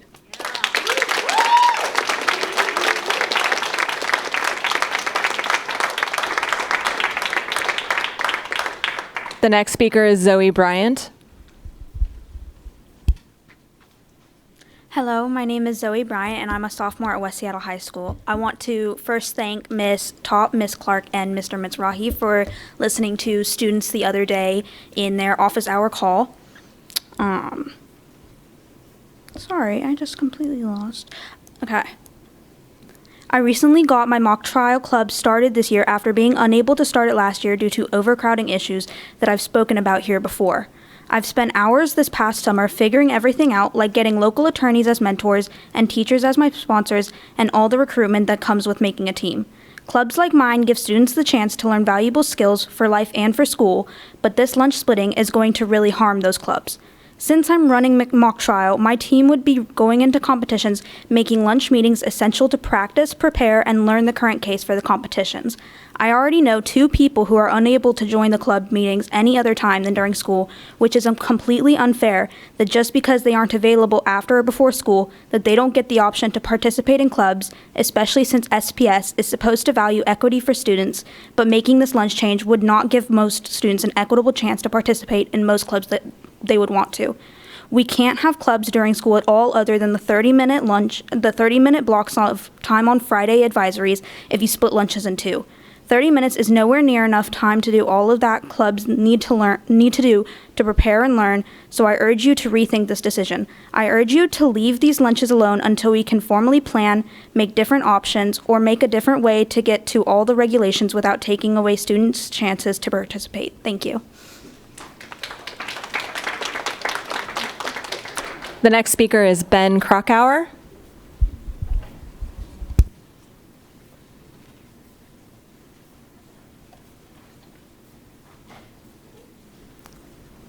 Is Ben in the audience or online?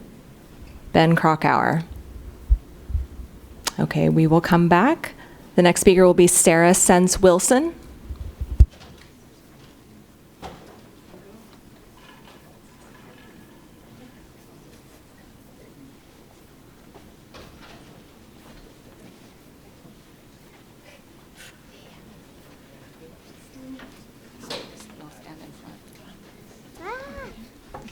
stand right there if you want.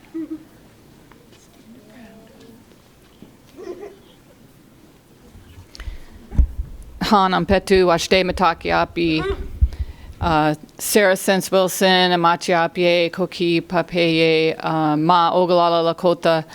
Hello, everybody. My name is Sarah Sense Wilson. I'm a member of the Ogalala Nation. I'm a grandmother and a lifelong resident of Seattle. I serve as Urban Native Education Alliance elected chair. UNEA is a grassroots, Native-led, student-organized, student-centered organization. Our 18 years of advocacy and support for Native student success is a model for uplifting the voices of Native students while providing culturally responsive mentorship, tutoring, and a variety of educational, cultural, and academic opportunities. I'm here today to advocate for Seattle Public Schools' adoption of UNEA Resolution Number 9, boarding school education across all ages and schools, and to designate September 30th as Every Child Matters Day, or Orange Shirt Day. The boarding school resolution brings voice and truth to a legacy of lengthy 100-year era of United States government-sanctioned forced assimilation policies. The resolution was co-created by Native students, parents, educators, elders, survivors of boarding school, and the National Native American Boarding School Healing Coalition. We stand together to urge Seattle Public Schools to join the growing movement across Turtle Island in taking actionable steps to educate all students about boarding school era and the atrocities endured by boarding school survivors, and in remembrance of those who passed away due to the violent or neglectful conditions they were subjected to.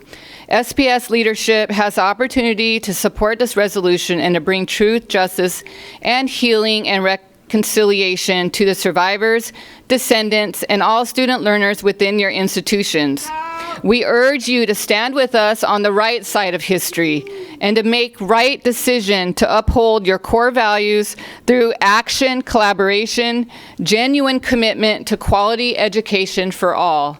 Thank you so much.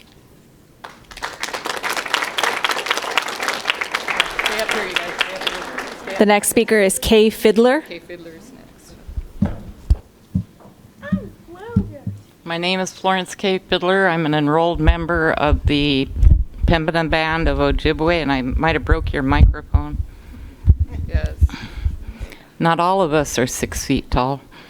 So in the printed materials box, I left some orange fabric, and I hope each of you are going to get a piece of that you're going to keep with you on September 30th, after you make that the Memorial Day for the residential survivors. Not everybody survived, some did.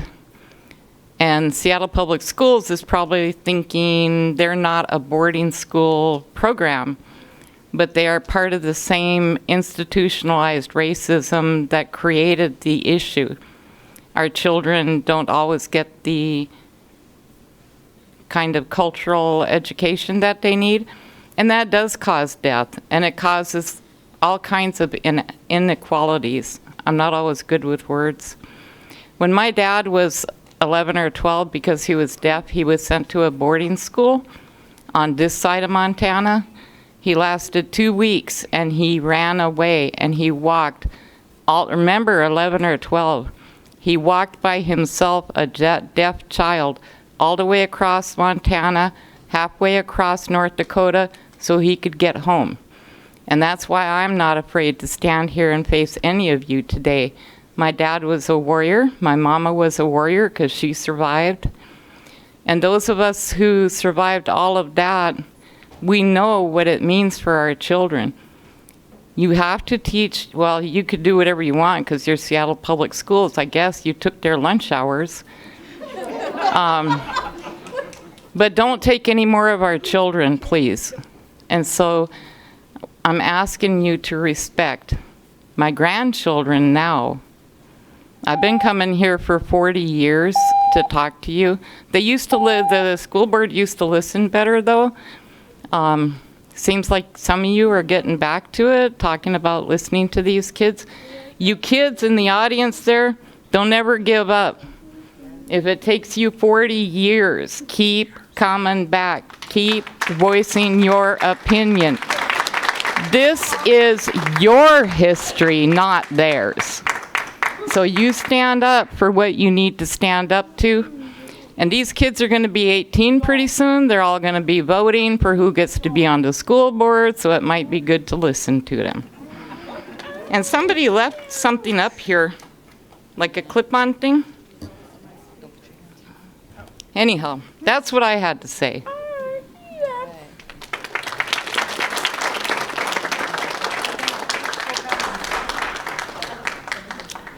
The next speaker is Aniki Loggers.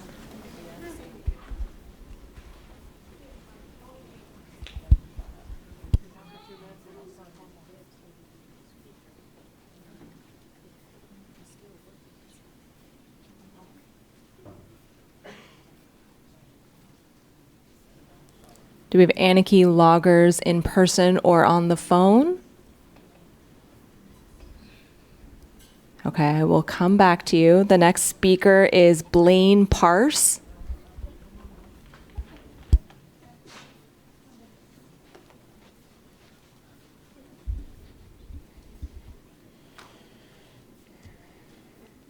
Hello, Seattle School Board Directors. My name is Blaine Parse. I'm an enrolled member of the Assiniboine Sioux Tribe of Fort Peck, Montana.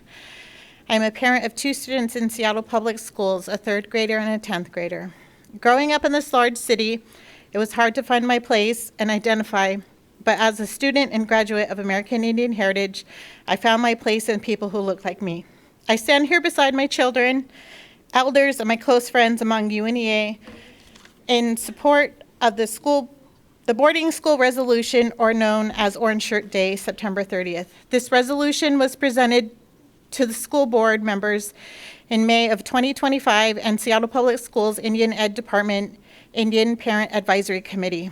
We stand in front of you recommending you follow the leads of our smaller neighboring school districts, Shoreline and Edmonds school districts. Show our kids and community that they do matter by passing and approving this resolution.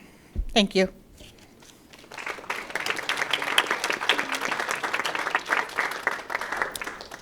The next speaker is Lisa Rivera.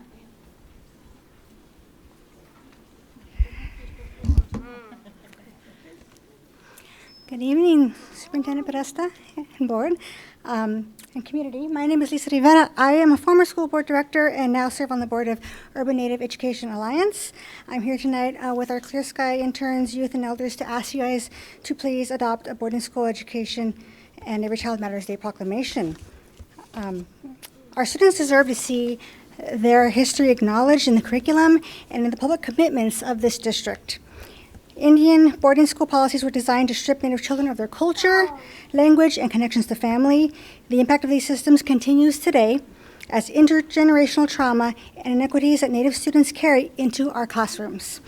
I'm going to read a statement from an next science student who talks about what Every Child Matters Day means to them.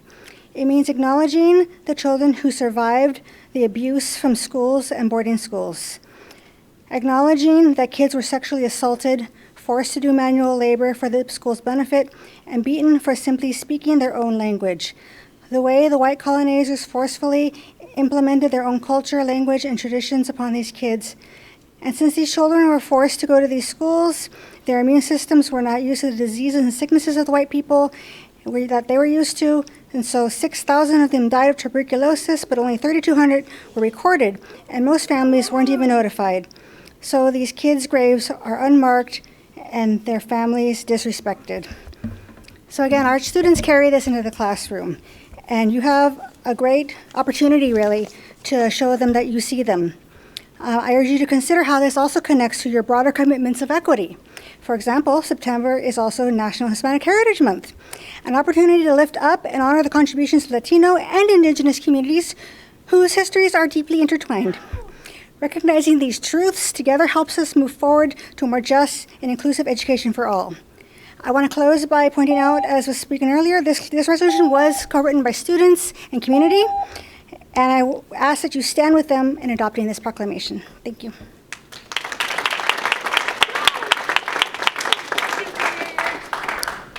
I'm going to go back to two people who were not here the first time I called them. Ben Krakauer. Okay, moving on. Aniki Loggers. Okay, we are going to move on to our wait list. The next speaker is Ivani Rodriguez.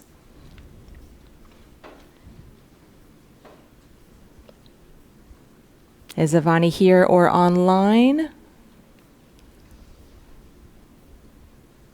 Okay, we're going to move on to Mark Peltier. Mark here. Okay, we're going to move on to Davina.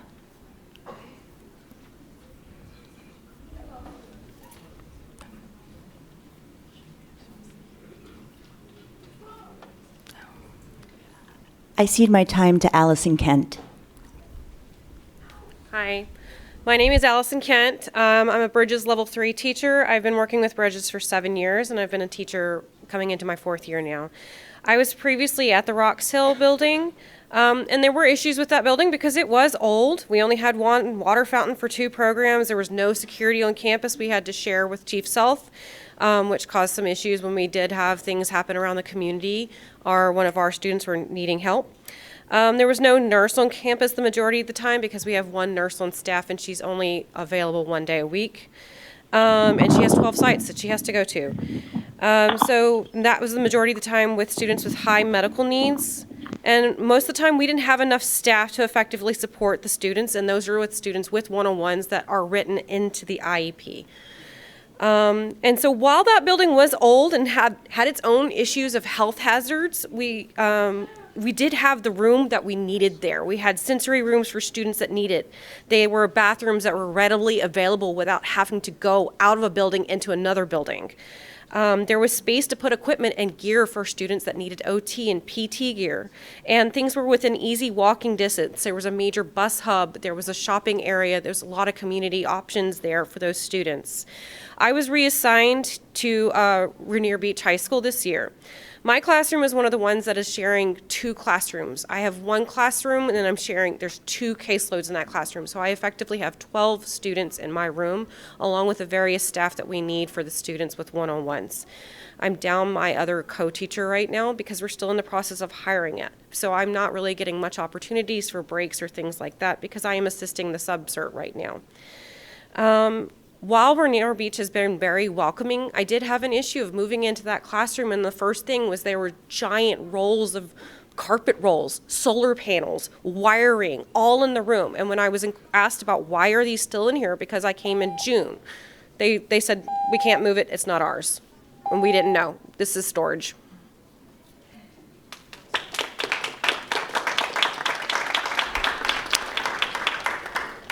It looks like Aniki Loggers has joined us online. You can press *6 to unmute. Aniki Loggers.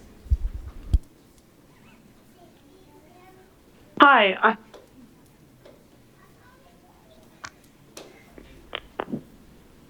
We can hear you. Okay, perfect. So I noted at the beginning of the meeting that you said essentially along the lines of what can students even get done in 30 minutes? And as the president of my school's HOSA chapter, I have an answer for that.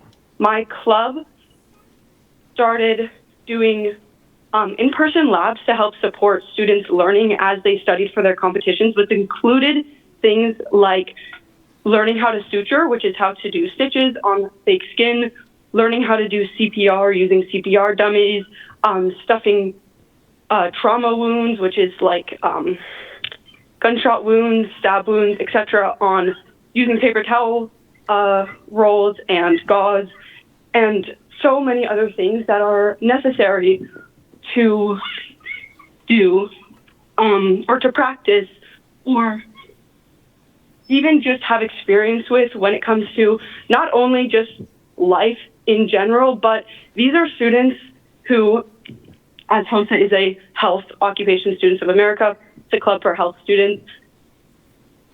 it is an opportunity for them to get a jump start on potential future careers. It is a way for them to engage with their passions that they otherwise wouldn't be able to. With a split lunch schedule, we would have to, or there would be the potential to have to switch classrooms. And given that there was only one science classroom available during the first lunch period, the second lunch, if the lunches were split, would have to do the club in a non-science classroom, which means that they would not have the same access to materials that they need to not only study for the competition, but to prepare themselves for their future that other students would have, which is a inherently inequitable and unequal way of working, I guess, within the opportunities that we're given as students within our own personal schedules and within the school schedule. That's all I have to say.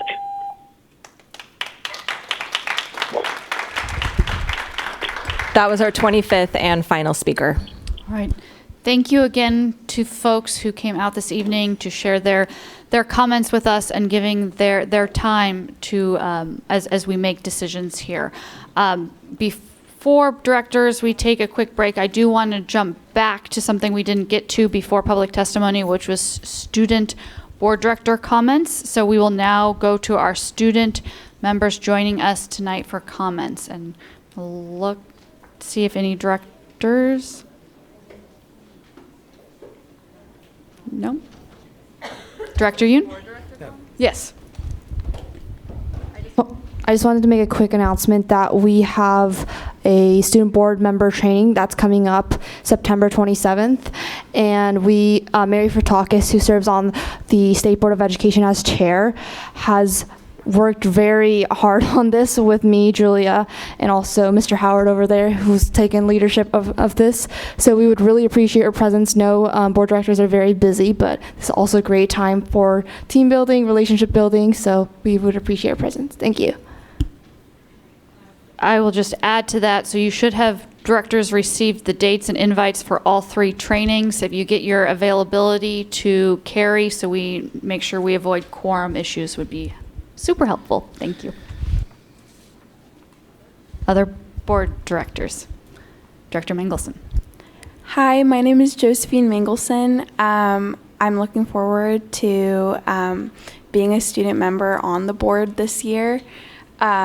I first would like to start by acknowledging some of the earlier expressed issues, including the lunch issue.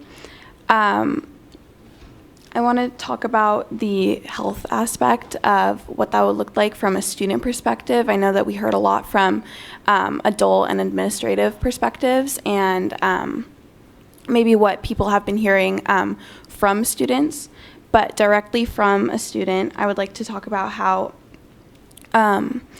the act of splitting lunches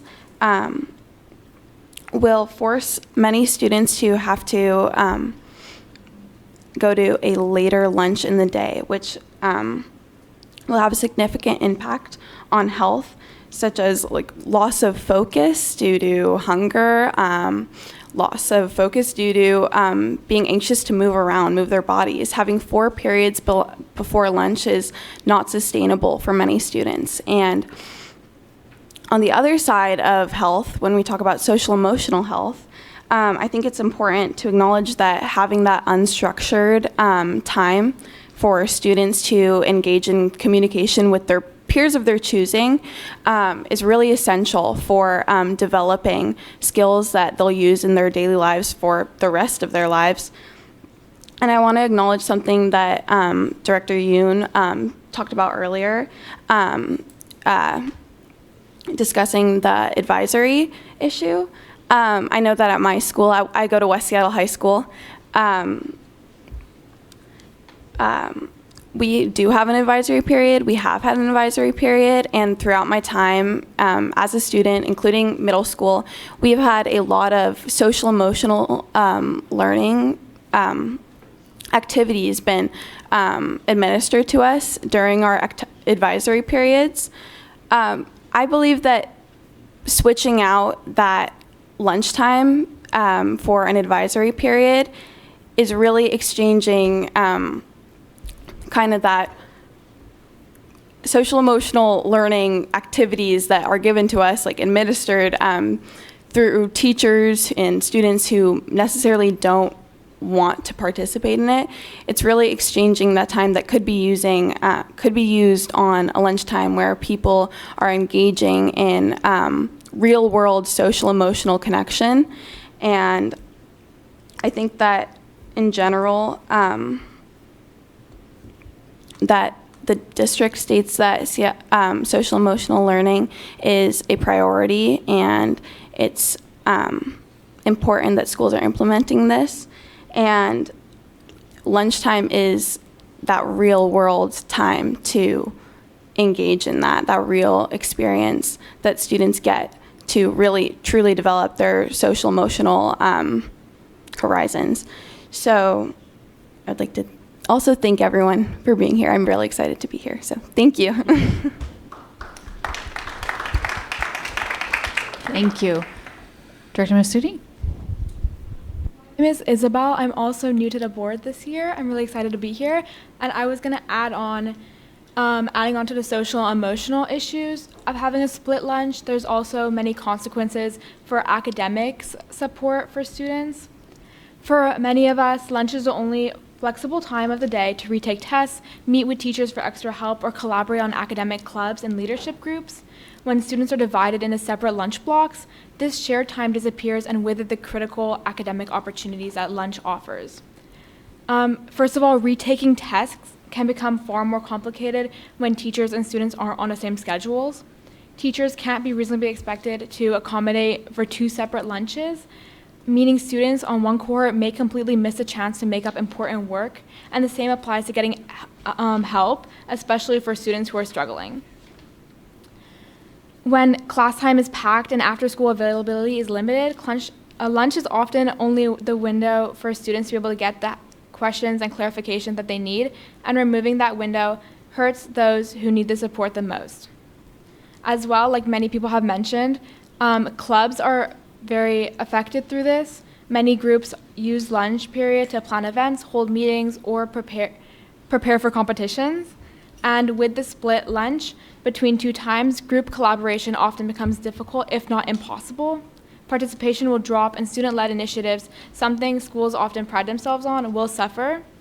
Without the unified lunch periods, we risk closing off essential opportunities that contribute directly to student engagement and achievement. Thank you. Thank you to our student directors.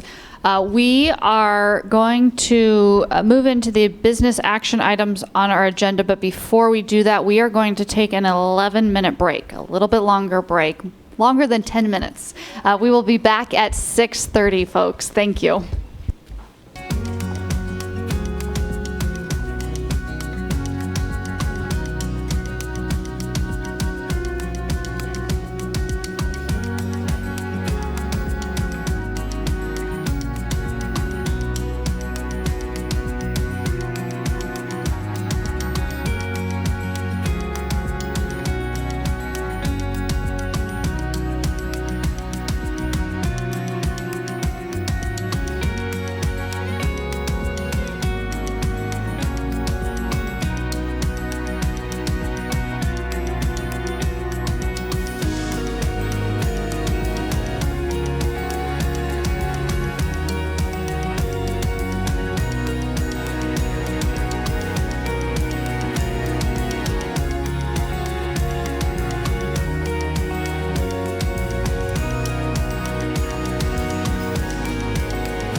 All right, it is 6 minutes past the time, and we're going to start in 2 minutes, just letting folks know that we will start back in 2 minutes.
We're gonna join back together here. We are at the action items. We're gonna move to the consent agenda.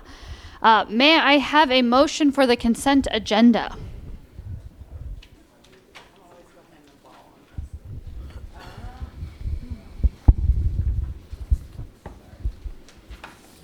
Approval of the consent agenda.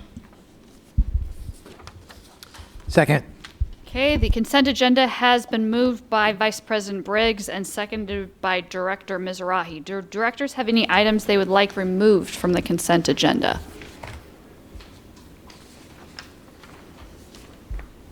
All right, seeing none, all those in favor of the consent agenda signify by saying aye. Aye. Aye. Aye. Aye. Okay. We are moving right along. We're going to now move to the action items on today's agenda. So the first action item is amendment to board policy number 4311. Can I have a motion for this item? I move that the school board amend board policy number 4311 as attached to the board action report. Second. This item has been moved and seconded. Do directors have any questions for staff on this item? For staff, not discussion on the actual item. This is, yes. Before you get to that item, I think you should put in the record that the consent agenda passed unanimously. There was a voice vote, but there was no placing in the record that it had passed. I think that's a necessary step before we get to this item. All right, the consent agenda has passed unanimously.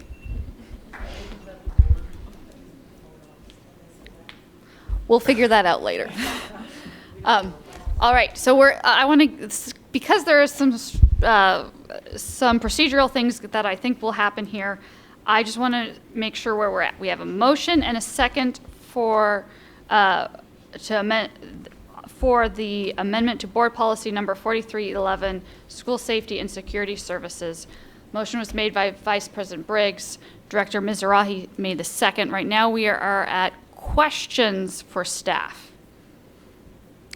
I do have one question for staff. I don't know. What staff are we asking questions to? We have Director, our Chief Accountability Officer, Howard, as well as Dr. Hart here to help us to answer questions. So I have one question. I feel like we've talked about this at the table conversations before. So I just want to make sure, but I want total clarity on this. So in the way that the current policy is, the moratorium as it's been called, is there any, within that rule, is there any restriction on an officer interacting with the school building in a way that an officer would interact with any other building in the city of Seattle, or is it just about the SEO SRO program? I'm talking about not the proposed amendment, but current policy. The current policy as it stands? Correct. Are you asking, can officers come in and out of buildings, or I'm not clear on Yeah, your should there be question. an emergency, or if they're requested to take a police report or something like that? If there is, per se, you're calling 911 for an emergency situation, then you're given the authority for police to come on campus. So that's the only time they actually come on campus, when it's either an emergency situation like that. Okay. That answers my question. Other questions from directors?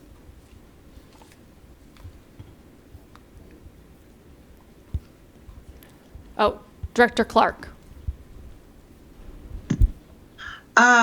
So I guess after our conversation last time, I still am, have some confusion about how and if, the moratorium plays into, or is associated with,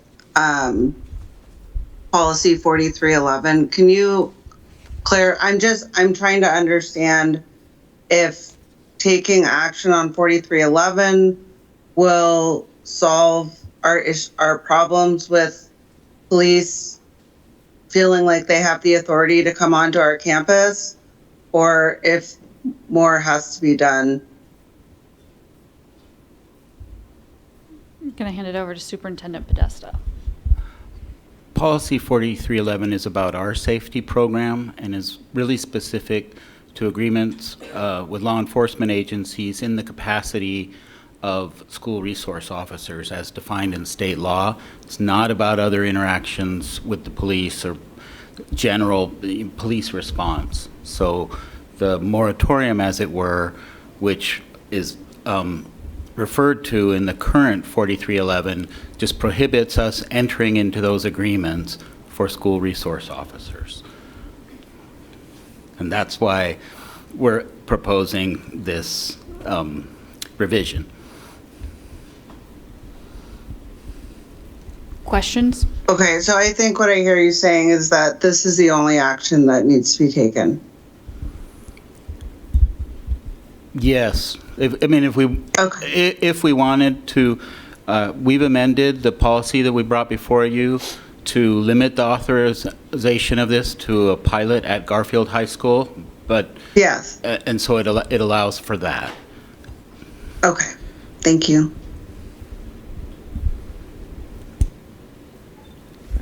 Questions? No question. Okay, then for staff. Okay, then I'm going to go for staff. Director Rankin. Yeah, my question is about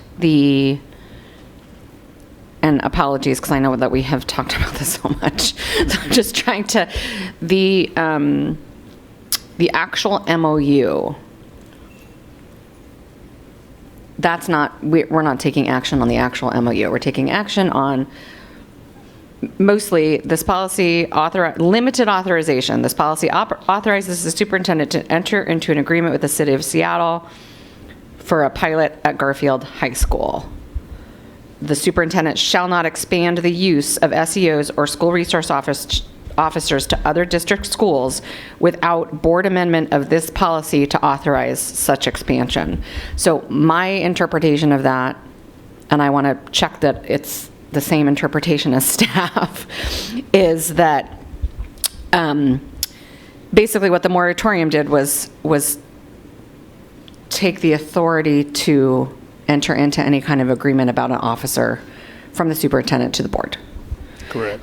And so this change would still retain that, except for allow a pilot at Garfield.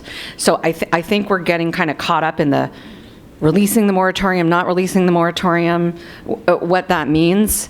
What's important, I think, what I want to make sure that I have a shared understanding with staff is that we do ultimately need to return authority to this, I believe, to the superintendent, and let this be a school decision with the superintendent and the city within boundaries that we, the board, set, but we need to not be approving all these individual things. However, in terms of releasing the moratorium, we're still, in this reading, the board is still retaining the authority over whether or not officers return or are engaged at schools. And so I'm worried about the kind of black and white issue of like, there is a moratorium, there's not a moratorium. These are all things that we've said and words that we've made. And the moratorium, I think, it continues. Yes. With an exception at Garfield for 1 year. And no one's arguing about the moratorium. I think the moratorium, if I looked at all 10 things that you had talked to Dr. Jones about and he agreed to start having those conversations, you're talking about a culture shift change. And this is not going to stop. This is ongoing. So what you've done is actually commendable, because you're talking about having conversations with the community, meaning the students, meaning staff, and that's ongoing. And the supports around Garfield, and that's the community passageways right now, could be Boys and Girls in the future, could be YMCA, but you know, it's fluid, it's gonna change. So what you've done is created a culture shift for Dr. Hart to follow, and that's what he's doing. He's doing that with the community, and my 2 cents about that is we're not there every day, and things are changing so rapidly in our country. The person who should be making that decision is standing right here. We should allow him to make that decision with his community, with his students, with his families, and we should support him. And so as we represent the community, if the community speaks, we should honor that. Thank you. The second question I have is about the actual MOU, and I know that there's a new state law that requires those to be reviewed annually. Who then approves that, and who would be approving this particular one? So this would be executed by the superintendent, and yes, and our policy complies with state law that these agreements need to be negotiated annually after engagement with student, staff, and families, which Dr. Hart has done. And but yeah, it becomes an administrative function at that point. So you would be authorizing staff to enter into such an MOU that complies with the detail in our policy and in state law.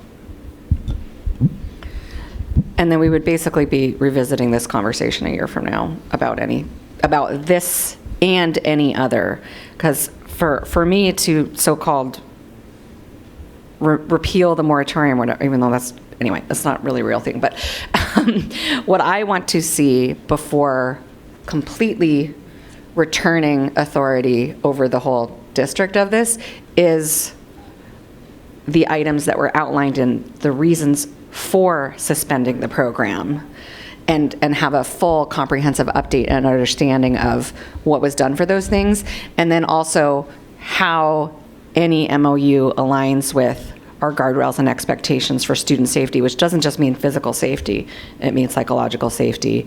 And then we also have expectations around disproportionate discipline and things. So before completely being like, yep, I think we, the board, as on behalf of the community, need the assurances that any agreements will be done in line with our expectations. I can tell you what Dr. Hart will bring back to you, and I've kind of narrowed it down to 3 things. First one, systems and evidence. The question that would arise is what evidence demonstrates a combined impact of restorative practice, cultural responsiveness, and a proposed officer presence on student safety and well-being. He will bring back evidence around that. Community voice and equity. You will see the question is being raised here that Dr. Hart has agreed to come back to and present to you is how have diverse students, families, and community voices, particularly those most impacted by policing, shaped this proposal? And then the last question is accountability and sustainability, which is what metrics and reporting mechanisms will track equity and effectiveness, and how will progress, unintended impacts, and will be communicated to the board and the community.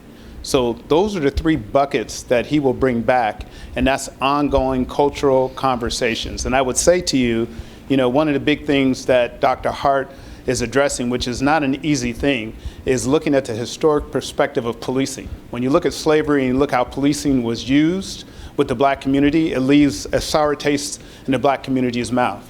And since Garfield has been predominantly African-American school where they could actually go to school when it was redlined, it shows you the conversation that he's willing to have, but it also commends the police department and our partners like Dwayne Chappelle here with Deal.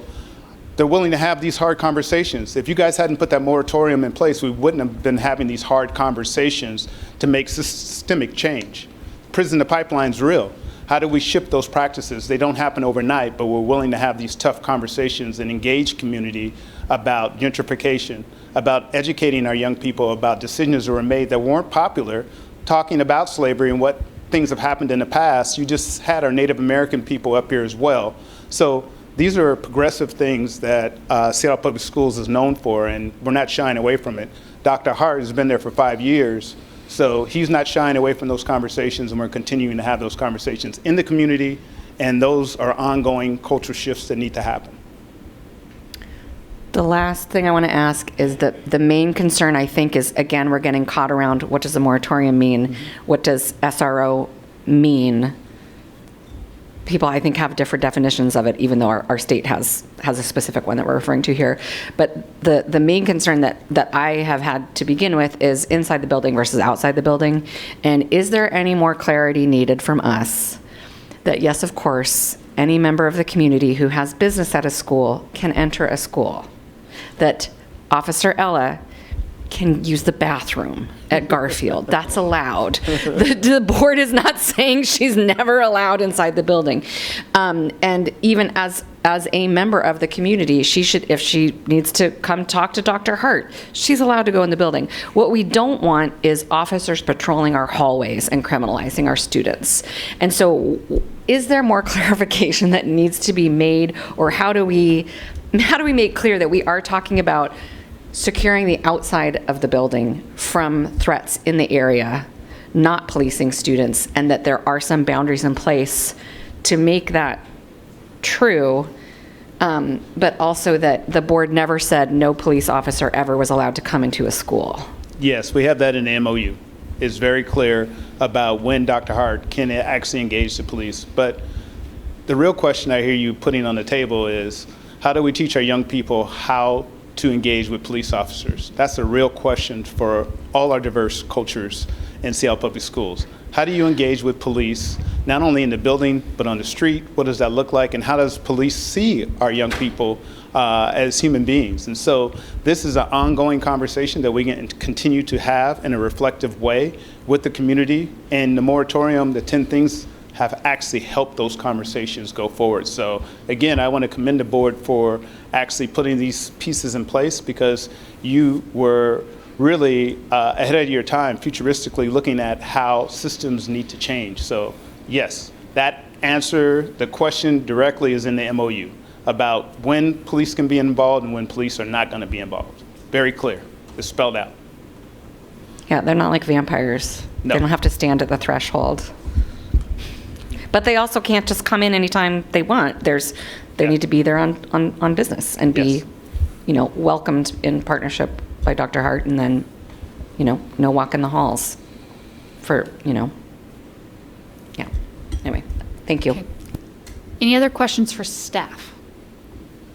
Director Sargio. This really isn't a question. It's a request. And the request is that in the collection of data, the research should be done by research people whose job it is to do research. As far as I know, Dr. Hart, you're a principal, correct? You're not a researcher from one of our local fine research universities that have actually done research for Seattle Public Schools. It should not be on you to collect data. Well, first of all, it won't be valid and reliable. We've had this conversation. If you're going in for a cancer treatment you want to know that the research on the treatment is valid and reliable because you want to be alive at the end of it. We need to treat this, the livelihood, the emotional livelihood for our students, the same way. And so I don't know if that's you, Mr. Howard, or you, Mr. Podesta, or a combination thereof. Back this up with effective research, because at the end of this, what we want to know is this beneficial for students? At the end of the day, our job at a public school district is students. It's not to prove that, a really nice police officer can make one or two connections with one or two students. It's like, does this really bring emotional, physical safety and security to the building, to the surrounding area? But most of all, are our students, and particularly those who have been disproportionately affected by policing in schools, right? It is a school to prison pipeline. I'm not arguing with nobody about that, because the data, not Michelle Sarju's data, but the University of Washington has data on this. And I want to see a robust evaluation of this program, because at the end of 1 year, Mr. Hart needs to know what is the next decision. And we should not be questioning whether data is valid and reliable. That's what any good research experiment will do. And this essentially is that. This is the pilot. We're researching, we're testing, we're trying to see, does this work like a cancer treatment? Yes. I can tell you that Dr. Hart would do the qualitative pieces with the community and conversations. Qualitative, it's going to take yes. his relationships to get students to open up and community open up and have conversations. He's there day to day. With Mr. Podesta's direction to me, I will take the research and evaluation that reports to me and make sure that gets done when Mr. Podesta directs me to do that. It's on camera. So you have it. I like it when the cameras are rolling, when we're doing some truth telling here, not when I'm eating my dinner. We'll bring that back to you, guaranteed. Thank you. Okay. Further questions for staff? Thank you, Dr. Yes, Director Yoon. So, Dr. Hart, you said you were going to be part of the qualitative research with engaging with the community and students. Would that communication just be through you and the students, or will the students have a chance to speak with potential SRO officers? Like, will they have a space to speak with them face to face and kind of be part of that evaluation process? Yeah. So I've done offered a couple of opportunities for our students to sort of engage. I mean, we've had our student leaders sort of lead discussions about this very issue. In addition to that, one of my goals and one of the sort of the CSIP sort of strategies that we're using this year, and we started that this summer with a sort of a family summit. So that type of engagement, that is sort of affinity group engagement, is sort of a part of what we're doing now at Garfield. Meeting with communities, meeting with communities with translators, and really sort of having students and families sort of lead this discussion. So yeah, it's sort of in alignment with just the cultural work that we're doing to make Garfield better anyway. So yeah, I think the qualitative part and our ability over the course of the school year to continuously engage students and really center students and have students lead much of our cultural work is definitely what we're doing at Garfield. So yes, we'll have plenty of opportunity for students and staff and families to sort of continue the conversation and get feedback from them. And our students have agency, and they use that agency, and we encourage them to do so. Thank you. I think it's very important, like what you said, to communities come together and speak with each other, but also my question was more so of asking if the SRO officer would be able to speak with those communities like face to face, not just communities together, so that they are aware of who they are and like the person they are. Yeah. Now, I don't know specifically what's stated in the MOU about that, but for me, having the students engage with the individual or with the SEO is absolutely something that we have to, that we need to do, we have to do, I want to do, and the students sort of demand that. And the MOU is fluid. The MOU is fluid, so he can make changes in that as he learns. One of the things that was built into the MOU was the unknown.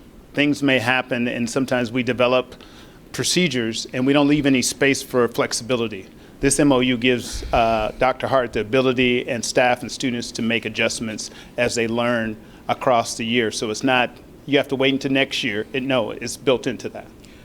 And I think that if we don't offer students the opportunity to engage, then we're not engaging students. So I think it absolutely has to happen that the students are engaged with anyone who is serving in the capacity of an SEO on an ongoing basis. Thank you. Okay. Thank you both. Thank you. Board discussion. Director Mizrahi. Yeah, I would like to make a motion to postpone consideration of the proposed amendment to Board Policy 4311 until the board regular meeting on October 8th, 2025, and I'm happy to discuss that after it's been I need a second first. Is there a second? I second. Okay. Motion has been made to postpone by Director Mizrahi and seconded by Vice President Briggs. Director Mizrahi, do you want to speak to that? Yeah, thank you. So, I want to say that I certainly hear from the very valid and valuable input from the Garfield community about the need and desire for an SEO and to, have this reimagined SEO program at their school to improve safety and their willingness to be the school to pilot this. Obviously, hear from Dr. Hart and value his thoughts on what the community needs. Also, I've heard a lot from folks who are not comfortable with an SRO program, and I had been working on an amendment that would hopefully have bridged some of this gap. And secondly, this concern that I brought up, this question about this sense that the moratorium was somehow barring police officers from interacting with school buildings like normal human beings, as you said, is very problematic to me. And even if, in the way that this is written, the way that the current language reads to me, feels like that would continue at 16 other high schools, which is also a problem. If the view is that without this moratorium being piloted away, that police officers can't interact with buildings normally, I don't want that happening in any building. I think that, so also as part of that amendment that I was hoping to bring forward, I wanted to have language that would make it clear that the moratorium was never intended to do that, and nor should it be read that way going forward. Unfortunately, ran out of time to just get that amendment right, so I'm making this motion and asking for grace from my colleagues to give a little bit more time. I also understand the urgency of the situation and the frustration with how long this has already taken, so want to acknowledge that and say that if the next meeting weren't 3 weeks away, I would not be asking for this extension, but asking for a hopefully slight delay so we can maybe get the language a little bit better. Discussion. Director Rankin. I have a question about the motion on the floor that may be for the motion maker, but is probably actually for staff, which is there's an officer there now, even though we're debating whether or not to have an officer there, which I'm sort of confused about. What would the impact of delaying this vote be on what exists right now? There is an officer at the Teen Life Center. There is not an officer at Garfield High School. That is a limited deployment that SPD extends to us at the beginning and end of the school year. I think that will be winding down shortly unless we evolve into something else. So I don't think helps us with our relationship with SPD.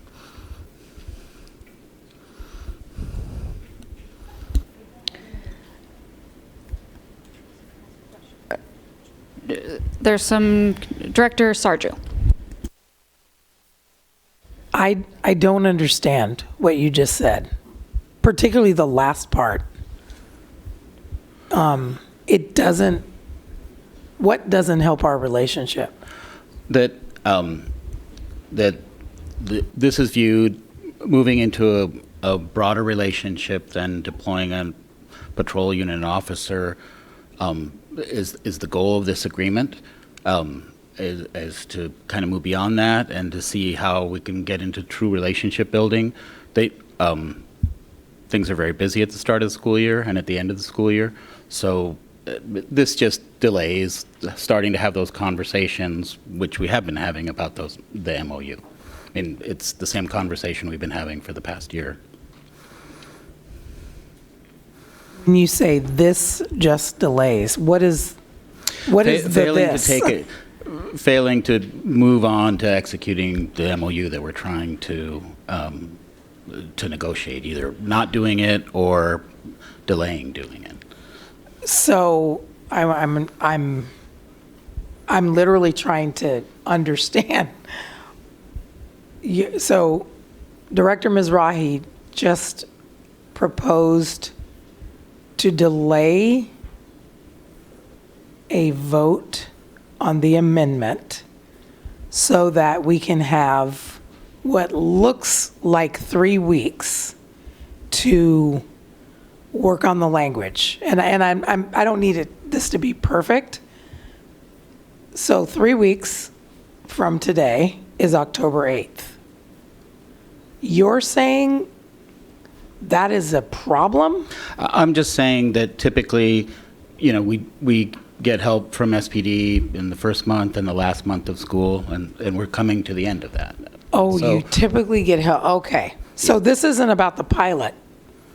No, this is about, I understood Director Rankin's question to be about the emphasis patrols we get at many of our schools, but particularly Garfield, because there's city property there in the Teen Life Center.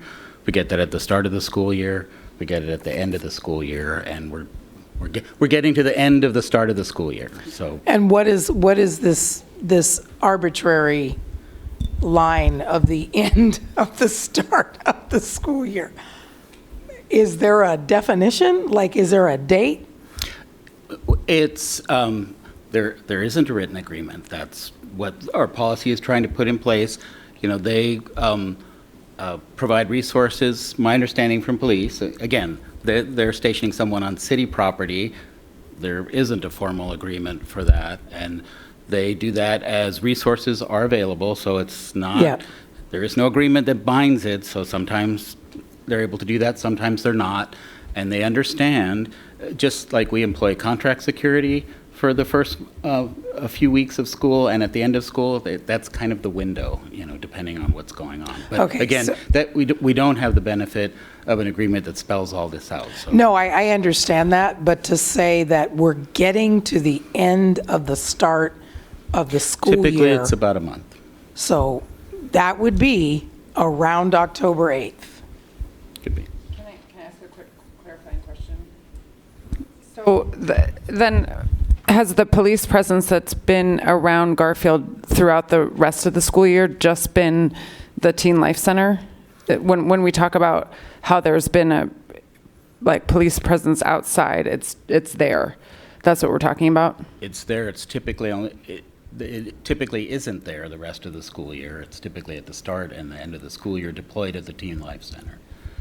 Okay, I was under the impression that as of Alicia, are you in the audience? Okay. Your chart, that shows, that we had a hard copy of last week, but don't have it now. There was the date at which a police presence was at Garfield and how the crime rate went down after that. That wasn't just for September and June. Okay, that's what I'm trying to figure out. So was that police officer just at the Teen Life Center? Dr. Sarju, she can't come to the microphone. Okay, you can't answer the question. But somebody else can answer it. But yeah, can Dr. Hart answer? Dr. Hart up to answer. And I see Sarah has a question. Perfect. The officer Ella, it's on the teen life side of the parking lot in front of Garfield, and during the times that she is there, or an officer is there, they're parked there. So adjacent to or in front of the Medgar Evers pool. So that's the space that she is. So she's not officially on Garfield campus because that space right there is city space from what I understand. So that's where she's sort of parked when she's there. Okay, thank you. That was the clarification I was looking for. Thanks. Director Clark.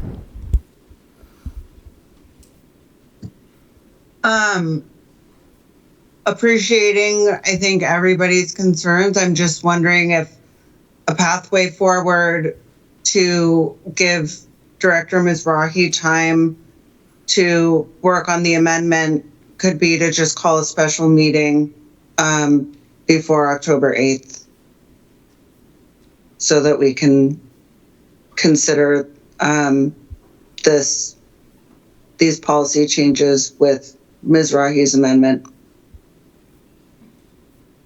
We had another date I don't in know mind. if that's a If we had question another to date my in mind, I would colleagues, consider or- that a friendly amendment to my amendment.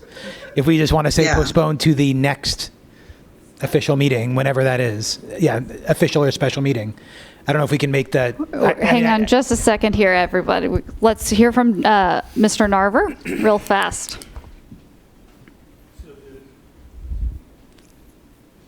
The motion under Robert's Rules of Order is to postpone to a time certain. So the motion should identify a time for consideration that would not preclude the scheduling of an earlier special meeting if the board follows the process for scheduling that, either the board president or a majority of the board calling for that. In order to take it off the agenda tonight, the vehicle is to pick a definite time where it will be set for. So at the very least, it will be heard on October 8th at the regular meeting. It would not preclude scheduling an earlier meeting to do that. This is the procedural vehicle to move it off the agenda tonight. But it could be held sooner if we have another meeting between now and the. But tonight you're saying we're moving it to October 8th. That doesn't preclude later scheduling a separate meeting, an earlier special meeting to take it up. Perfect. Okay, thank you. That answers my question. Other directors?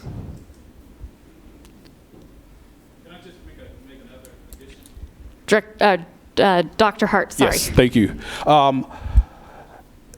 While I understand the delay and the possible need to move this to a later date, I am really interested in getting this, if this is a resource that is going to be approved and we can start sort of engaging our staff and engaging our students with whomever is selected to be the SEO, it's something that we want to do as soon as possible. And I understand that there's rules and procedures related to how you do your work, but for me, for us, and in order to have a adequate time to do a full pilot and to really engage students and look at the data.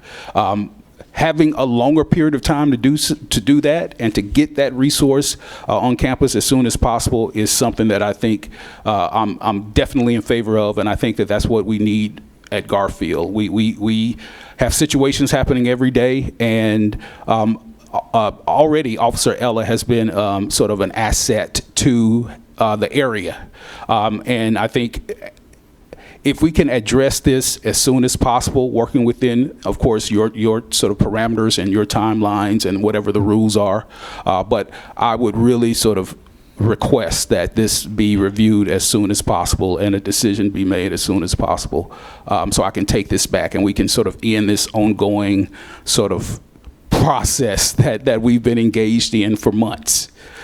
So that's my request, that we address this as soon as possible. And if it's going to happen, let's plan it, let's get it done, and let's sort of start collecting the data and the evidence. And if not, we need to move forward. Thank you, Dr. Hart. Thank you. Okay, we are going to take a vote, but I'm going to remind folks what we're voting on. We are voting on Director Mizrahi's request to postpone this item until a date certain, which is October 8th for right now. That doesn't mean it can't be called earlier, but that is the vehicle we are using, and that is what we are voting on right now. And so I will call for the vote, please. And I apologize. Can I add one more quick comment? I'm sorry to keep coming up here on this. If this is done in a special meeting earlier, I have to remind the board that because we're talking about a policy change, there does have to be an opportunity for public comment. And so we don't normally offer that at special meetings, but if you do go the special meeting route to take this up, there will have to be public comment provided at that meeting. Mr. Narver, don't go anywhere. Director Rankin may have a question for you on that. Clarifying question on that. Yes. It is my understanding that we could limit public comment to that item. Correct, because it's legally required. We don't normally provide public comment, but if you're doing a policy adoption or change, you do have to allow public comment on that item. Correct. Okay. Yeah, I think that would be. Yes, if you are amending the policy, you have to provide public comment by state law. No, I understand. What I'm wondering is if we can limit the public comment to only that item rather than having a whole. Because that's the legally required Great. part. Yes. All right. Looking for questions. Going once, going twice. All right. We're going to take a vote, but again, this vote is just on Director Mizrahi's request to postpone. So I will go to staff for the vote, please. Vice President Briggs. I also want to advocate for scheduling a special meeting ASAP before October 8th. Director Clark. Aye. Director Hersey. Aye. Director Mizrahi. Aye. Director Rankin. Aye, but let's make this the last time we punt this. Director Sarju. Don't clap. Aye. President Top.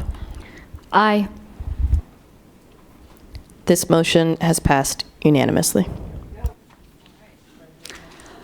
Okay, we are now going to move on to intro items on today's agenda. So we first have approval of the revised board policy number 6222, selection of contractors for small construction projects, and renaming policy small works vendors and consultant rosters. I'm going to pass it to Dr. Buttleman to present this item. Dr. Buttleman. Good evening, Kurt Buttleman, Assistant Superintendent for Finance. Today we're introducing a change to policy 6222, which would provide for more efficient and effective procurement. Hang on just a second, Dr. Buttleman. We need to be able to hear folks. Hello. So, folks, if you are continuing your conversation, please go out into the entryway. Appreciate that, so we can hear Dr. Buttleman. Thank you, Dr. Buttleman. You have the floor. Thank you. We're introducing a change to policy 6222, which will make for more efficient and effective procurement operations for certain services. I've asked Nick Iona, our Procurement and Distribution Services Manager, to share some details, and we're happy to answer any questions you have.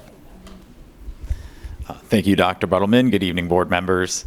In order to utilize the statewide roster system hosted by MRSC as approved by the Washington State Department of Commerce, the district must receive board approval. MRSC makes this a condition of their approval prior to utilization for the use of these roster systems available. The roster systems are the Small Works roster, the Vendor Services roster, and the Consultant Services roster.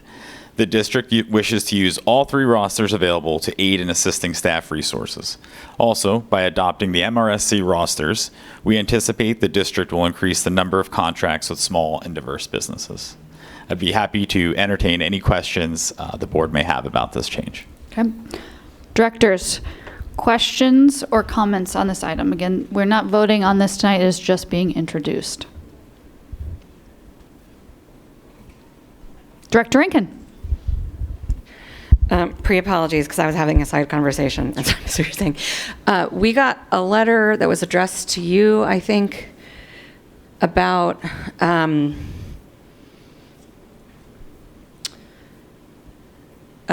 certain contracts, but was that related? Do you know what email I'm talking about? I think it was unrelated, but I wanted to make sure so that see if I don't have questions. Gotten a letter recently about our student and community workforce agreement. Yes. Yeah, that is about large construction contracts. Okay, no impact on this. About this roster. Great. Okay, thank you.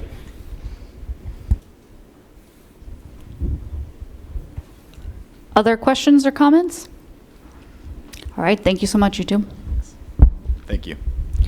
All right, then the next item, amendment to board policy.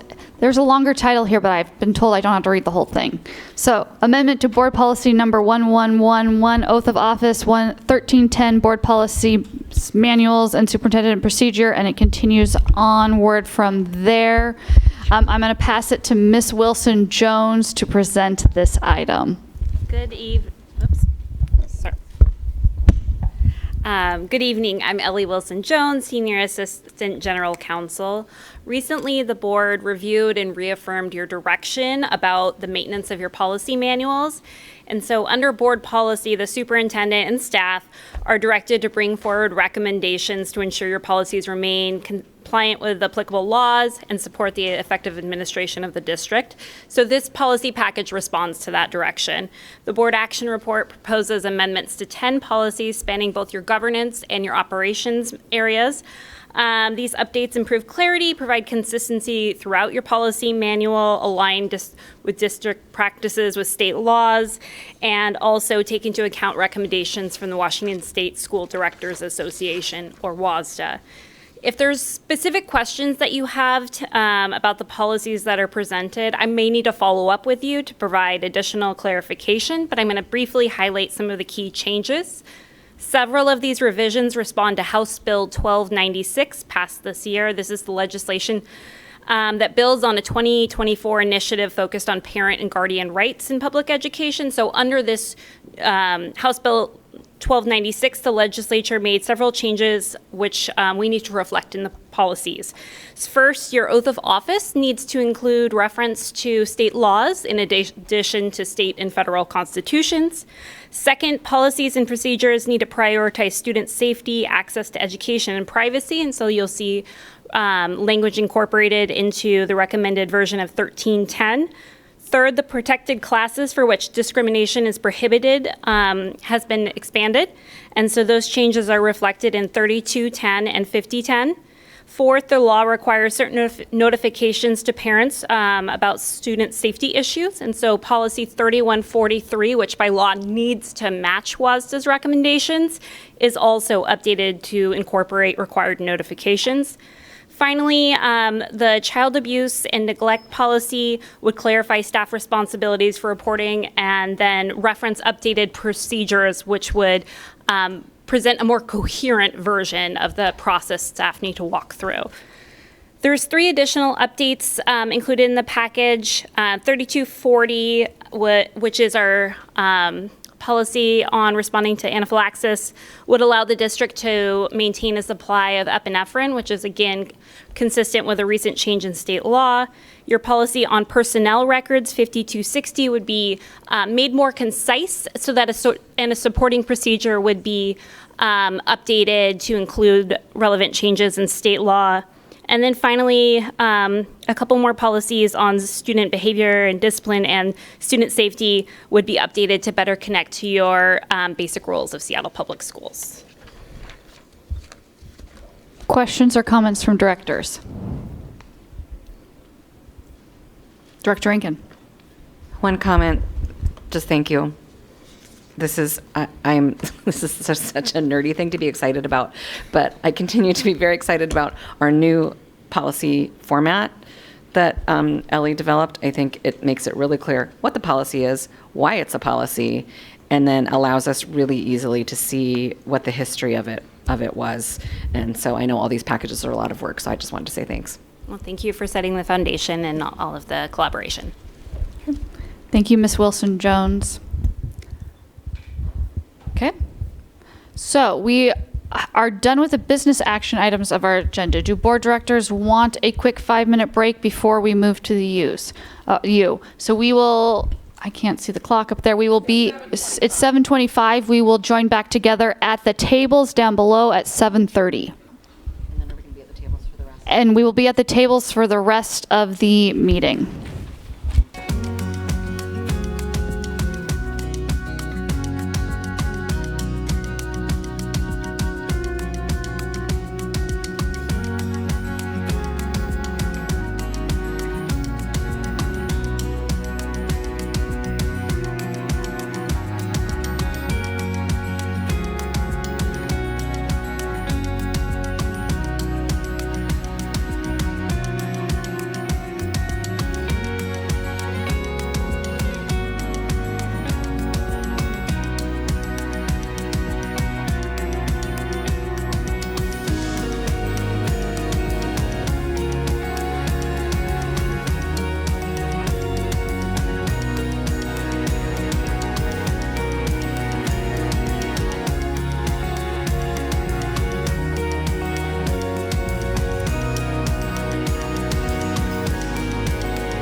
We do have a quorum here, even though not all board directors have returned yet. So we're going to continue to plug along on the next item of our agenda, which is a strategic plan update. So I'm going to pass it over to Superintendent Podesta to begin the presentation. Thank you, President Top. What we'd like to do today is we're going to come back next week to do a briefing about one particular part of the strategic plan. So this discussion is mostly about process, not deliverables quite yet. We could advance the slides, please. Or maybe I can advance the slides. There you go. We want to talk about the status. There are several parts to the overall structure. We want to talk about the status of each of those components. We want to start talking about draft priorities. The strategic plan will be driven by goals established by the board, and we want to describe how our priorities and the development process the components of that and where we are. We've been doing a lot of work on that front, and want you to be able to see that connection. It's take me 2 years to get used to. There's a lot going on, as you all know. There's always a lot going on. Maybe we're at a particular high water mark now, and so our quilt diagram here is a bit of a Gantt chart to show how the strategic planning process fits into many things that are going on. The board has established an ad hoc budget committee that is giving us advice and guidance on ideas we have about how to modify the budget process and information the board needs. We know there's the city's levy that supports many of our programs. A vote on that is coming soon. You know that you're in the midst of a superintendent transition and recruiting, so just want to illustrate that there are many concurrent activities going on in the district that are all highly consequential. So, but we are making this a deliberate focus because it's going to impact how we achieve the goals of our community over the next several years.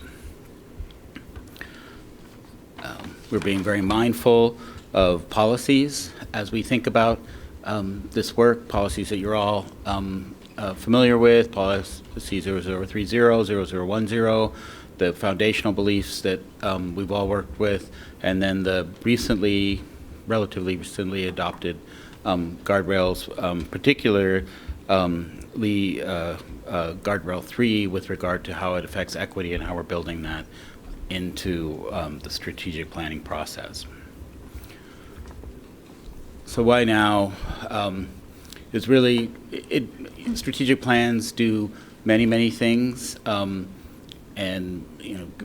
give you a clear management direction. Serves as your kind of North Star for high-level goals. We're really spending particular focus on resources, partly because of our financial issues, but also the board had expressed interest in, so where are all our resources going? How well are you doing them, or how well are you using them? And we've all recognized needs to better align resources with the strategic goals and the constraints that the community has asked the board to help drive the district. And so we've engaged partners that can really help us look at our resource allocation and are they aligned with our values and with our goals now. So in terms of process and the time that we're in, the board revamped the goals and guardrails that informed how we started doing this work.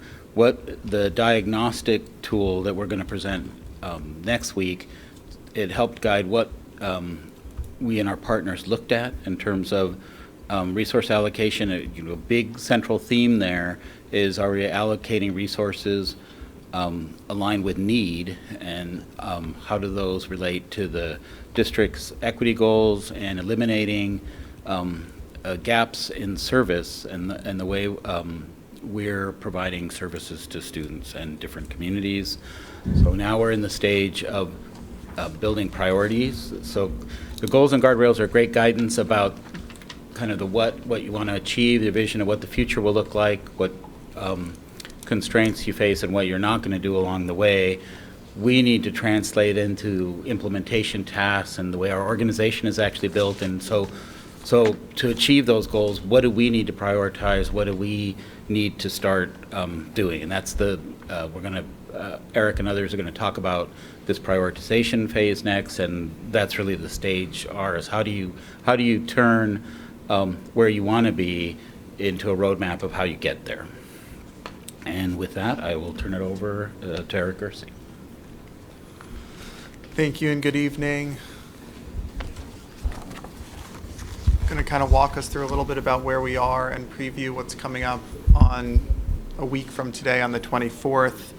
We've used resources as a point of entry into our strategic planning process for 3 reasons. The first is that we face a significant structural deficit, according to which we are planning to spend more money than we bring in. The second of which is that we have sort of stagnant and declining enrollment, which has pretty major implications for how we distribute resources across the district. And the third area is that in many areas of the board's goals, we have sort of flat student outcomes, and we want to improve significantly our student outcomes. As we were developing the goals, Director Briggs and others asked the question, how much money would we have to spend in order to achieve those goals? And we took that question probably far more seriously than Director Briggs even imagined at the time.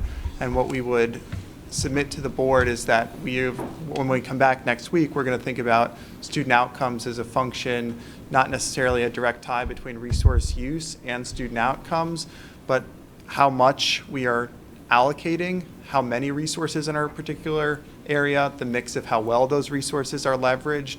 So how well are teachers, the 30 teachers, the 20 teachers, the 10 teachers in a school doing their work? And then what is the student and staff experience that creates, ultimately translating into student outcomes? That first box up there, resource use, will be the focus when we come before you a week from today with our partners at ERS. And the student and staff experience that we're trying to build is the focus of our strategic plan. Mr. Podesta used the word student experience earlier when he was referencing how do we think about a topic such as school lunches and how it fits into the broader day. I think that is really consequential as we think about the plan. What is the student experience we want to build, and how does that ultimately translate into the outcomes? And I just noted under there that progress monitoring is about student outcomes. And so there's sort of 3 different ways of thinking about our work. Resource use, which is currently the diagnostic analysis focus, that will become the budget focus. Student and staff experience, that's our strategic planning focus, and student outcomes. Just as I flip to the next slide, just want to note, yes, Director Sarju. Yeah. Can you go back? I think what I'm seeing here is a results-based accountability framework, the how much and the how well. Is that correct? I think so, yes. You think so? I think there's some inputs as well, but yes. Right, but that's all a part Totally. of the, I think that's important to note, because we haven't done that here, ever. Right? It's just been business as usual, and not a lot of results, but also not a lot of accountability. And so this is on the right track when implemented well, right? There has to be accountability to this framework, which is called RBA, if you want to look it up. It's a whole thing, and businesses use it a lot, and this is, in a way, it's a business. But I think that's important because it does provide a way to measure and course correct, or whatever needs to be done. Absolutely, thank you. And I would just also note that we're trying to move from a place where we kind of have a budget that's creating a set of implied priorities, and we want to shift towards having a set of priorities and plans that then the budget funds in turn. So how are we doing in getting there? We've had a series of inputs that have served as the foundation of our work. There's a series of data points that we don't need to go over now, but I'm going to show you an example in a moment. We've had a series of leaders who have been involved and community members who have been involved in the development of this work. We've been working across the functions of the organization. We've brought in school leaders to conduct a survey in a way that I think Director Sargi was scientific in how we kind of looked at and unpacked the results. We've had a stakeholder task force that's been working alongside us and has been previewing some of these results as recently as last night. And we've had other partners, including labor partners, in some of our design sessions with us. We have a long way to go, but I would suggest that we're starting to work a little bit differently as part of this planning process in a more cross-functional manner by bringing more folks to the table to provide sort of input and feedback along the way. There are a series of components of this draft strategic plan that are emerging, and I think it's important to call those out. And we're going to kind of walk through those in a second. As Superintendent Podesta mentioned, we have goals and guardrails, which are how you as a board evaluate the success of the system based on the community's vision and values. We have priorities, which we're going to get into in a second, around how we organize our work, and those are areas of intentional improvement that we need to organize around in order to achieve the goals and honor the guardrails. We have strategies, which are sort of like our overall approach towards getting there. And then we have initiatives, which are the specific tasks and actions that we're taking along the way. And if we want to simplify it, on the right-hand side, I draw an analogy to a road trip. I shared with you last time we were together that the sort of way that we're organizing the plan is in line with the way that other districts that have a policy governance framework have done that. This is an example from Charlotte-Mecklenburg, and I did show you this last time, but I did want to drill down. It's a little small up there, but something you may be wondering is, how is this going to help us achieve the goals? We have a series of initiatives or projects, as they're called under this framework, that are directly aligned with the goals and others that are somewhat less or indirectly aligned with the goals. And that just helps us call out that there is a lot of work that goes on in the system. Some of it contributes more directly to goals than other work. That doesn't mean it's unimportant, but we do want to just keep that in mind as we move along and think about what we want to scale, stop, start, or continue. Yes, Director Rankin. Thank you for allowing me to interject really quick. In line with what Michelle is talking about in terms of accountability, Charlotte-Mecklenburg goes further than this, and there is a picture of a person and a name associated with every single specific project. You know exactly who in their district is working on what, and how they all connect to each other, and how they ultimately tie to improving the lives and education of students. So our progress in getting there, and thank you, Director Rankin, and yes, there are sort of departmental specific plans that align with that as well if you were to go online and pull that up. How are we doing in sort of drafting the plan? Well, we've outlined the challenges and opportunities using, again, a variety of data sources, and I'll give an example in just a moment here. We've drafted priority areas for intentional improvement to achieve the goals that we're actively seeking feedback and input on. They're very much draft form. We're beginning to identify strategies that will enable us to make that improvement in those areas, again, soliciting feedback. And we're beginning to map all the ongoing and new initiatives that are happening within the district and that we propose might happen in the district. And if you were to be in this building over the last several weeks, I think you would find staff working hard, working across divisions, collaborating with one another in order to map out all that work so we can begin to break it down into even more granular detail and so that we can begin to attach it to resources. This is a little bit small on the screen, but I just wanted to point out in front of you that we are, again, taking multiple sources of data, some of which we're going to bring in front of you a week from today, and other data points that you've already seen. So as we think about a priority around recruiting, developing, and retaining a diverse and effective workforce, we've drawn surveys from principals, we've drawn the diagnostic analysis, we draw in the enrollment decline study. We actually know that from that study, our community loves the teachers and staff in our building, and they value that, and they want to make sure that we continue to have more people like we have in our buildings doing the kind of work with students.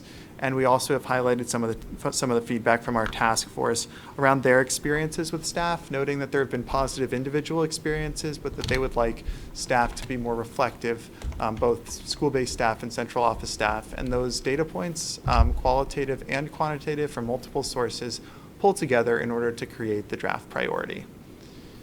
And on the next slide, we can see how the draft priorities writ large. This is sort of our priority set. There are 5 draft priority areas.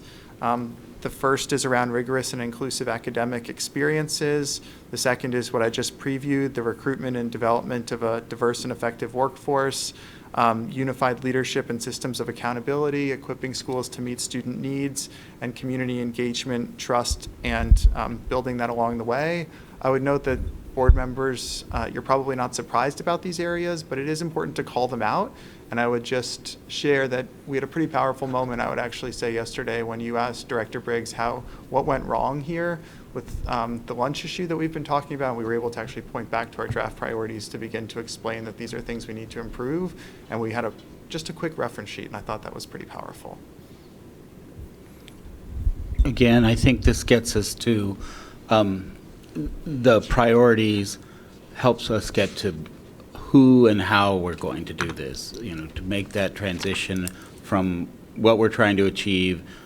We know these are priority areas in terms of outcomes, but where the responsibilities will lie, how do we have to reorganize ourselves, and things that aren't exactly reflected in the goals in terms of what, or the guardrails in terms of who and what. And so I think it's really important. The one in the center, being a technocrat, I guess, to me drives everything else. That school district is an organization, it's mostly people. And so if we can't propagate our goals through the organization, it'll be impossible to achieve them. And I can keep going if you...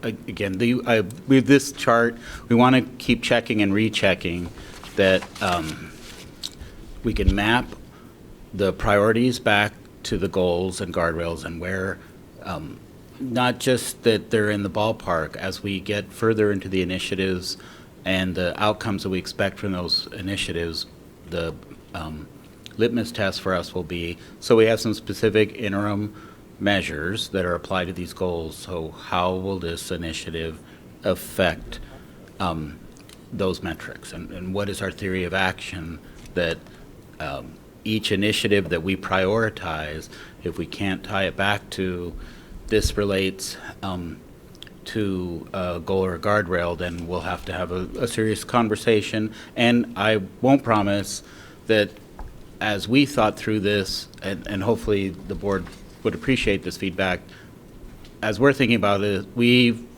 felt that something is really, really important, so perhaps there's a gap in our goals and guardrails. If you would entertain those discussions, it is all the language there that we need to do, because as we look, as staff look at this at the detailed level, every once in a while we get the feedback, well, I'm not sure I see myself in this, or I see how my responsibilities tie. Sometimes that means that we need to realign ourselves. Sometimes it means we might have questions for you all. Do you agree with us that this is important?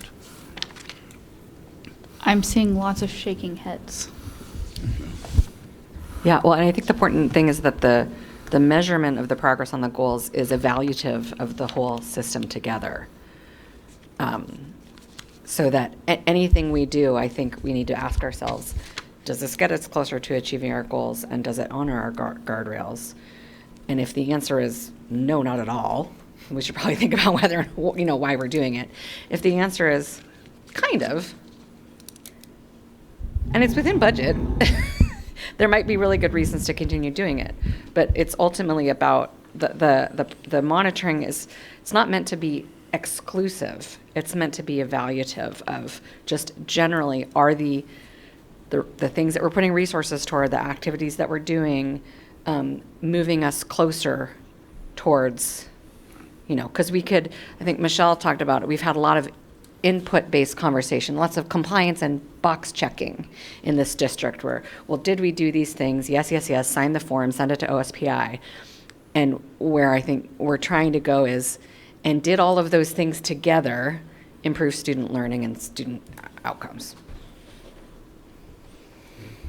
So I'm going to talk us through one of the draft priorities. I backed us up one slide just because we're going to talk about rigorous and inclusive academic experiences. So one, I wanted to set the stage for us first on how does that priority align with the goals and guardrails? So one, this one clearly is going to align with the goals because they're going to be basically like around our sixth grade math, second grade reading, etc. But it also gives us a crosswalk of how it aligns to the guardrails. So example, student access to quality learning, anti-racist adult practices, etc. So here we have the priority area, and within the priority area, there are examples of 6 strategies. First thing I want to point out is this is draft. So this is in draft form. This is not saying, hey, City of Seattle, we've decided all this without talking to any of you or without talking to the board, and this is set. This is a draft. It has had a lot of input already, but I'm going to walk us through a little bit. So in terms of rigorous and inclusive academic experiences for all, what we're saying is that these are the 6 strategies we think are going to get us there, that is going to align to the goals and the guardrails and get us to goal attainment. So the first one talks about ensuring high quality research-based standards align integrated core instructional practices, core content, culture responsive and social emotional learning practices, aligned assessments with intentional investments in improving instructional quality for second grade literacy, sixth grade math, and life-ready experiences. The second one talks about establishing the data system and collaborative structures. I'm going to go into that a little bit more here in just a minute. Third one, implement multi-tiered systems of support and structures. And I think Director Briggs may remember she and I had a conversation about this probably about a year ago, and I was saying, no, it's coming, just we're here. So I'm going to talk about it here in just a minute.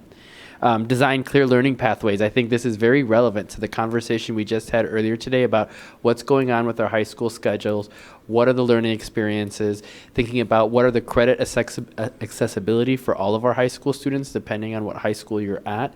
So that is some of the work that will be coming forward. Creating culturally relevant spaces for students of different identities, and finally prioritizing investments in student safety, security, and belonging. So here, I'm going to specifically talk us a little bit through, here's an illustrative example of a strategy crosswalk for priority 1. So when we talk about multi-tiered systems of support, what we're talking about is rigorous and inclusive tier 1 instructional practices as the foundational support for all we do, everything we do with students. So some of the actual work would include updated MTSS guidance and training for school leaders, and how to build robust and effective support systems within schools. So this is talking about the guidance and the training that will happen for educators, for leaders, for teachers, etc. And it's built into the plan and crosswalked all the way backwards to the goals and the guardrails. So some of the potential early literacy initiatives, for example, improve staff use of DIBELS and MAP data for assessing monitoring student progress in K2 and K5 literacy, the updated MTSS guidance, how to adjust core instructional practices as needed, and identify supports for all students. What does that mean? So in the past, I think y'all will recall, we would do board progress monitoring. And we would come forward and we would say, here are our MAP results. And then we'd always get the question, okay, what are you doing about this, and what are you doing different for your strategies?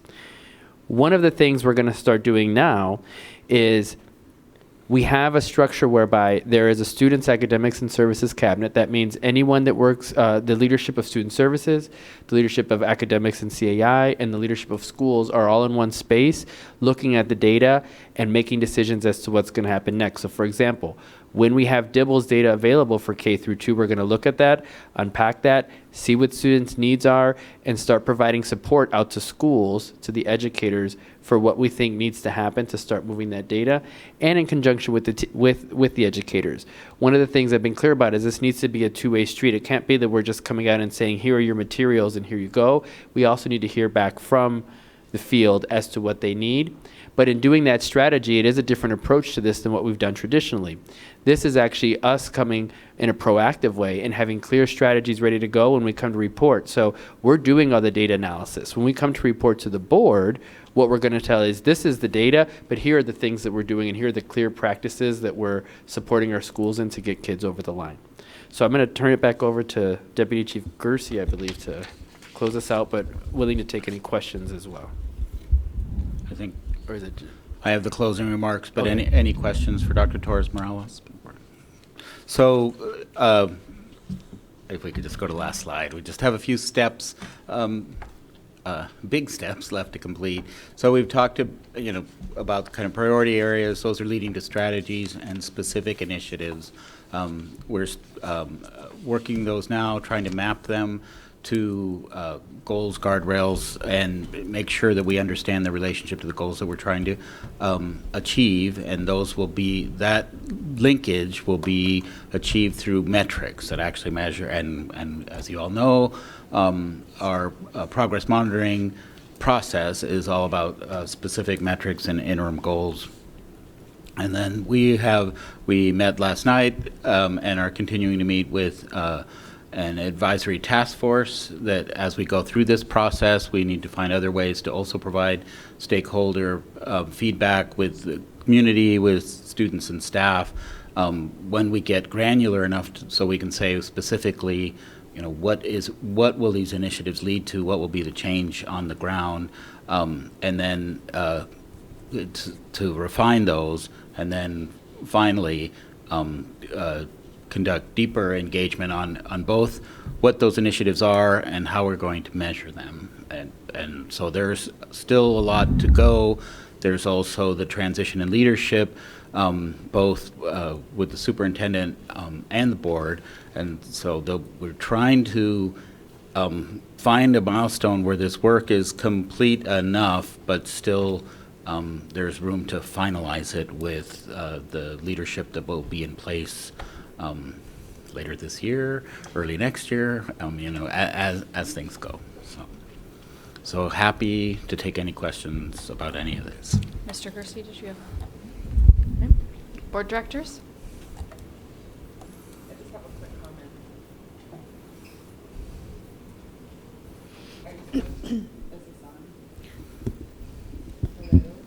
Director Yoon, would you share your microphone? Yeah, thank you.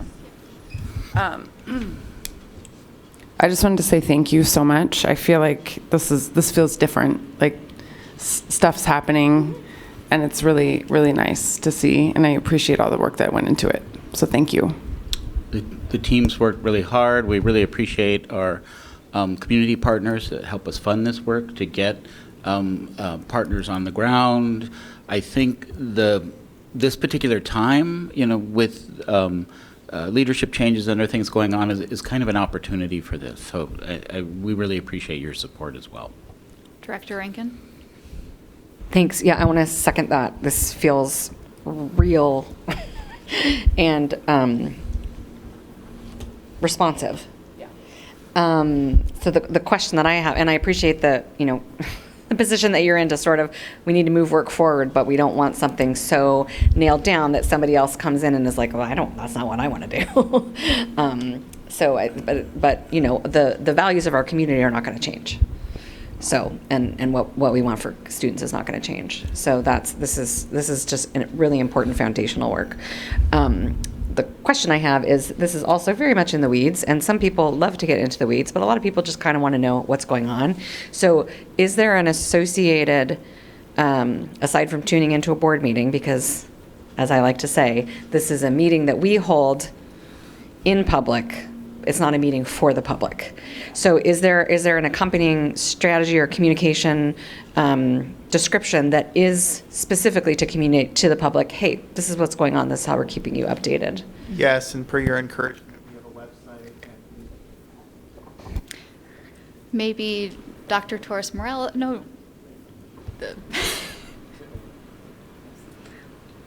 All our microphones are dying. Maybe that was a sign. Yeah. Yes, we're working on that, and we have a website, and all the materials, the board presentations are posted, but also as we develop draft inputs or draft components, we're laying those out. And the other point I would make, Director Rankin, to your initial comment, is the work needs to continue, and we're trying to create a structure here.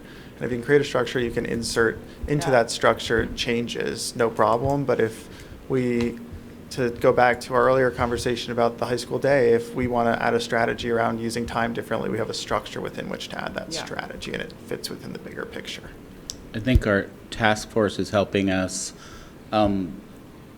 practice explaining it, to a different set of wonky people. But so that's a start. So we can get, get some practice at this. our team is thinking about how we can do more staff engagement on big issues, and this would be a natural candidate for that.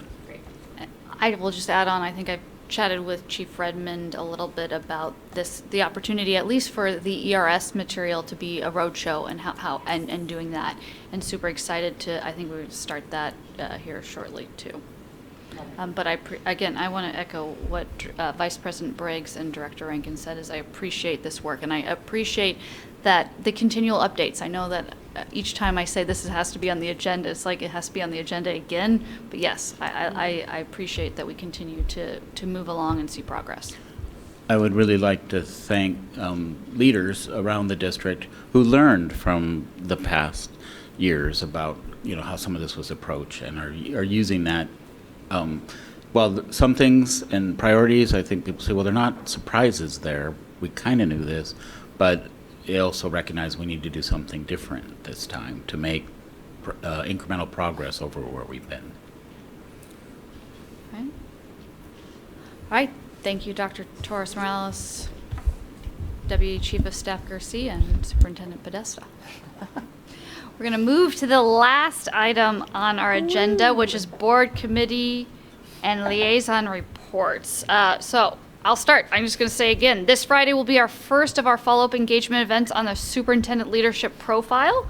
Again, I will say thank you to those who have signed up to participate in those sessions.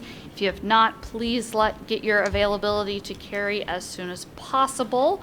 I am excited to re-engage our communities with who so generously gave their time previously over the summer. I also want to mention that Director Clark, Director Mizrahi, Director Yoon, and myself will be meeting with a delegation from our sister city in South Korea. I will not be able to make the full meeting, so if anyone wants to take my spot and meet with their equivalent of school board directors there. We're not meeting with them in South Korea. No, it will be here. But it says this summer. What does that mean? I think that was from my previous comments about spending time with us this summer over engaging on the leadership profile report. I think it was slightly behind where I was in real time, the text. So when are you meeting with these people? It's in an email to all board directors, but I believe it's on the 22nd at 2 p.m. All right, thank you, Director Mizrahi. I also want to thank UNEA for bringing forward the resolution for this boarding school education. On behalf of the board, as board president, we do encourage recognition of Every Child Matters Day on September 30th and urge our community to learn about the impact of Indian boarding schools on Native children. We want to share that information and resources were sent to school principals and assistant principals yesterday, and the Seattle Public Schools Native American Education Department has Orange Shirt Day and Indigenous people resources for all grades, and they have been sent around, so just flagging that. With that, I think all of our committees met since the last time we've met, and there has been a lot going on. So do other board directors have reports?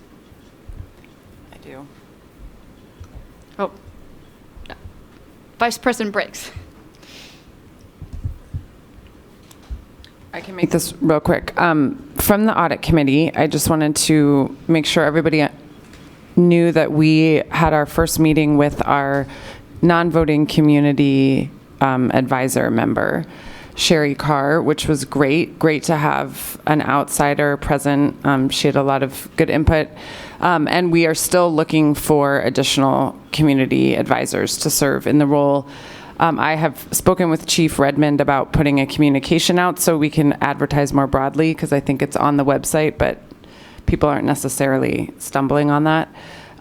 So we hope to get more applicants and have more community advisors. And the idea behind this, just to remind everybody, is considering what kind of format we want to have for our audit committee, because a lot of schools have their entire audit committee made of community members, and then there's just a board liaison. So that's one way we could go. Right now, we're going to try this hybrid approach and see what we think of it. But anyway, just wanted to update on that. And I don't think there's anything else from the audit committee. Director Director Rankin? Thanks. And just to add to that, specifically the community advisors, they're professionals in the field. It's not a, hey, come have an opinion about whatever. It's us acknowledging that we're 7 people with a variety of different backgrounds that are overseeing this, and we're asking the community who has expertise in audit and this type of mechanism to come and support us in our decision making. So yeah, it's really great. One thing from the audit committee that I wanted to elevate is if board directors didn't look at the materials, we saw some great progress made on the communications audit that was done a couple of years ago, and some work that staff has been doing to be responsive to that that you may want to check out. So I have, I have a legislative liaison update and a policy committee update, and then a WASDA thing. So I'll try to do this rapid fire. Michelle and I went to the NSBA CUBE conference in LA this past weekend. We met Colin Kaepernick, which was amazing, but also just it's always really great and centering and affirming to be with other folks from other parts of the country dealing with a lot of the same issues. And it's also, I think, a really good reminder of the role that we have in being a voice for public education more generally. So anyway, we went to some good breakout sessions and made some good connections and met Colin Kaepernick. And Brian Stevenson. No, are you serious? Yes, he gave an amazing keynote speech about his background. So the federal government is in recess right now. There's not an adopted budget for fiscal year 2026, which starts soon. The potential outcomes when they come back in session are they could come up with a final appropriations package that the House and the Senate agree on and have a working budget and move on. That's probably the least likely outcome. There could be a government shutdown. If there's no agreement on a budget, they could just not have government until there's something that can be agreed on.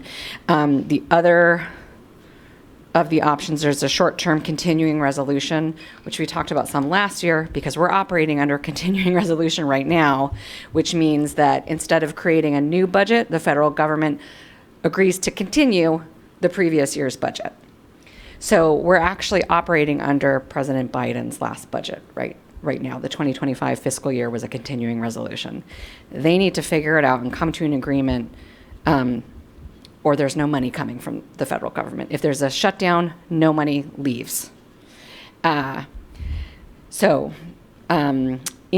is a House bill, their appropriations bill that hasn't been passed because, as I said, there is no budget, is pretty devastating if it does pass. It's a proposed 15% cut to the Department of Education from current levels. It is a proposed $4.7 billion reduction in Title I grants, which would reduce support for about 25 million low-income students across the country.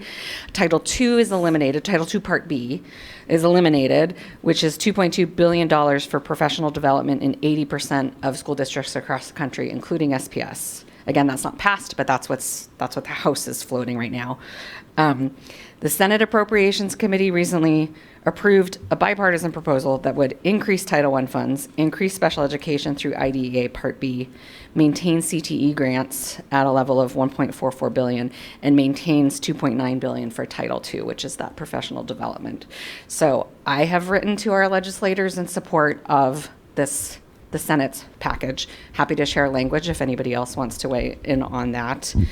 But that's where we are, and we just kind of have to wait and see till they come back into session where they're at with if it's a shutdown or if it's various things.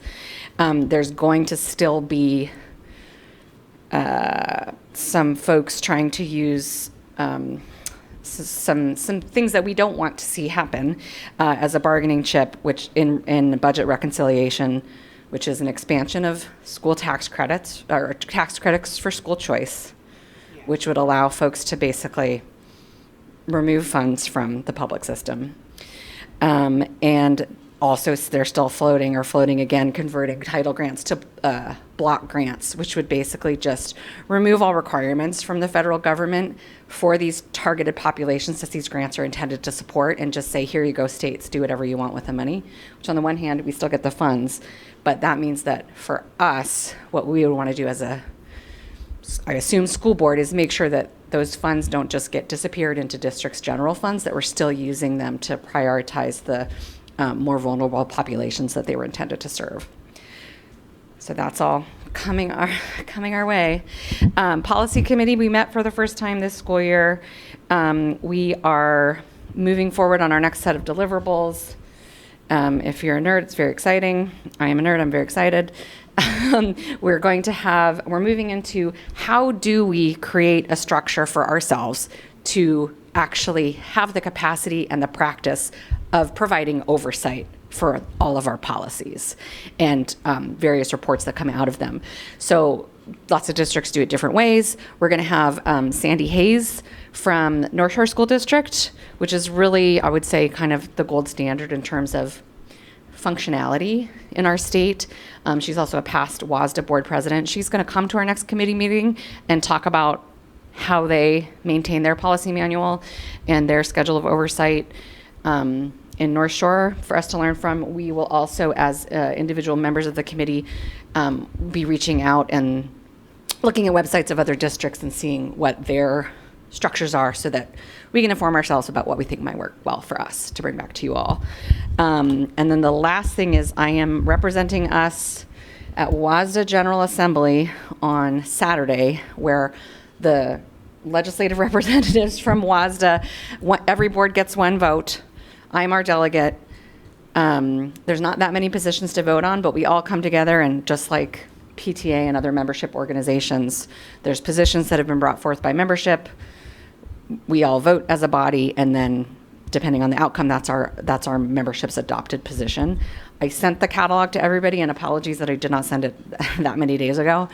It's a pretty short catalog. I think I'm going to assume we're probably pretty aligned with what the WASDA committees recommended pass or do not pass. But if there's anything that you feel strongly about, you can either let me know now or send me an email. The one specific thing I wanted to ask about was we submitted 2 positions. One was an amendment to a permanent position, which is just a all the time kind of value statement. We submitted amendments to the professional development one that got a little bit more specific about good governance that the WASDA committee recommended do pass. The other one was a new legislative position to advocate for the state to create legislation to require and fund training for board directors. We submitted that. The committee recommended do not pass because they want to focus on board director compensation first. I don't think it has to be an either or thing personally. I put in the email kind of what my thoughts on it were. So on the one hand, we all approved it and sent it to the position, so that in one way would be a yes vote. But I wanted to know if it's not a hill I'm going to die on, this one.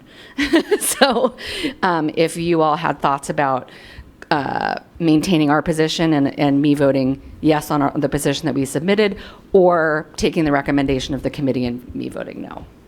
That's the one question I have for you all. I think we should stick with our old position. I mean, we already.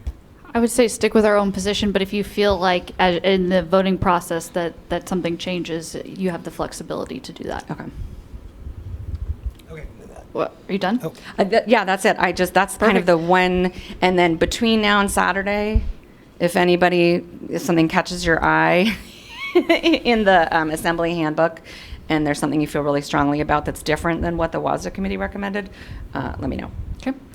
I really appreciate deliverable number 3 from the ad hoc policy committee. That's the one I'm most excited about. So thank you, Director Rankin. Director Mizrahi. And Director Clark, I do see your hand. We'll come to you after Wait, Director Mizrahi. I'm so sorry. One more thing. I am meeting with Nathan Hale ASB students tomorrow morning on lunches, and have also extended the same opportunity to Ingram ASB and have not heard back on a time. But just so you all, I just wanted you guys all to know that I'm meeting with students. Director Mizrahi. Okay, very fast. Tomorrow, the Seattle City Council is voting on the One Seattle Comprehensive Plan. There is a letter that I drafted in my personal capacity. 2 other board directors have signed on to that in their personal capacities. But in order for there to be more than 3 of us, we have to talk about it at a public meeting. The gist of the letter is that we have a 15% enrollment decline. Our own enrollment study found that the vast majority of that decline was due to unaffordability and displacement. So we can talk about all the things we want to talk about with the enrollment choices that people make, but the biggest choice they make is that they can't afford Seattle. The letter is in support of Amendment 34, which would add back 8 different opportunity zones to the comprehensive plan, which would mean more affordable family-sized housing around school areas. And I think it's important as school boards that we talk about enrollment as a housing issue. And so I wanted to bring it up here. It was posted online about 24 hours ago. I have a physical copy here, but we do have to send this tomorrow morning. So looking for other board directors if they want to sign on to give me a thumbs up or tell me afterwards. I'll follow up with Director Clark and Hersey. But if folks want to look at the letter and sign on, that would be great. So there can be more than 3 of us. I am giving a... Uh-oh. There we go. Mr. Narver.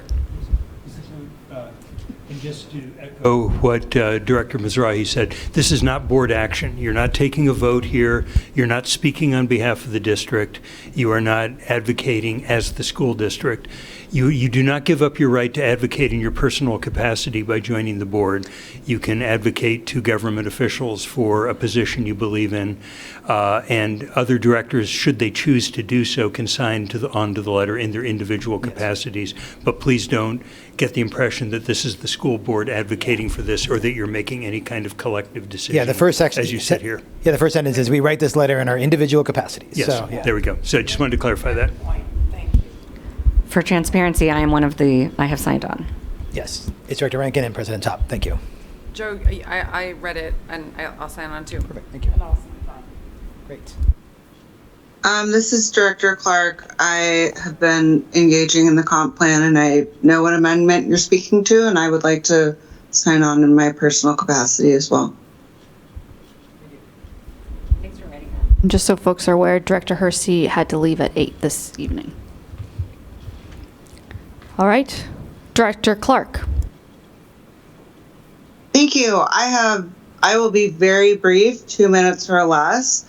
The ad hoc budget committee is meeting on Friday, so I do not have any updates, and we'll have them at our next meeting.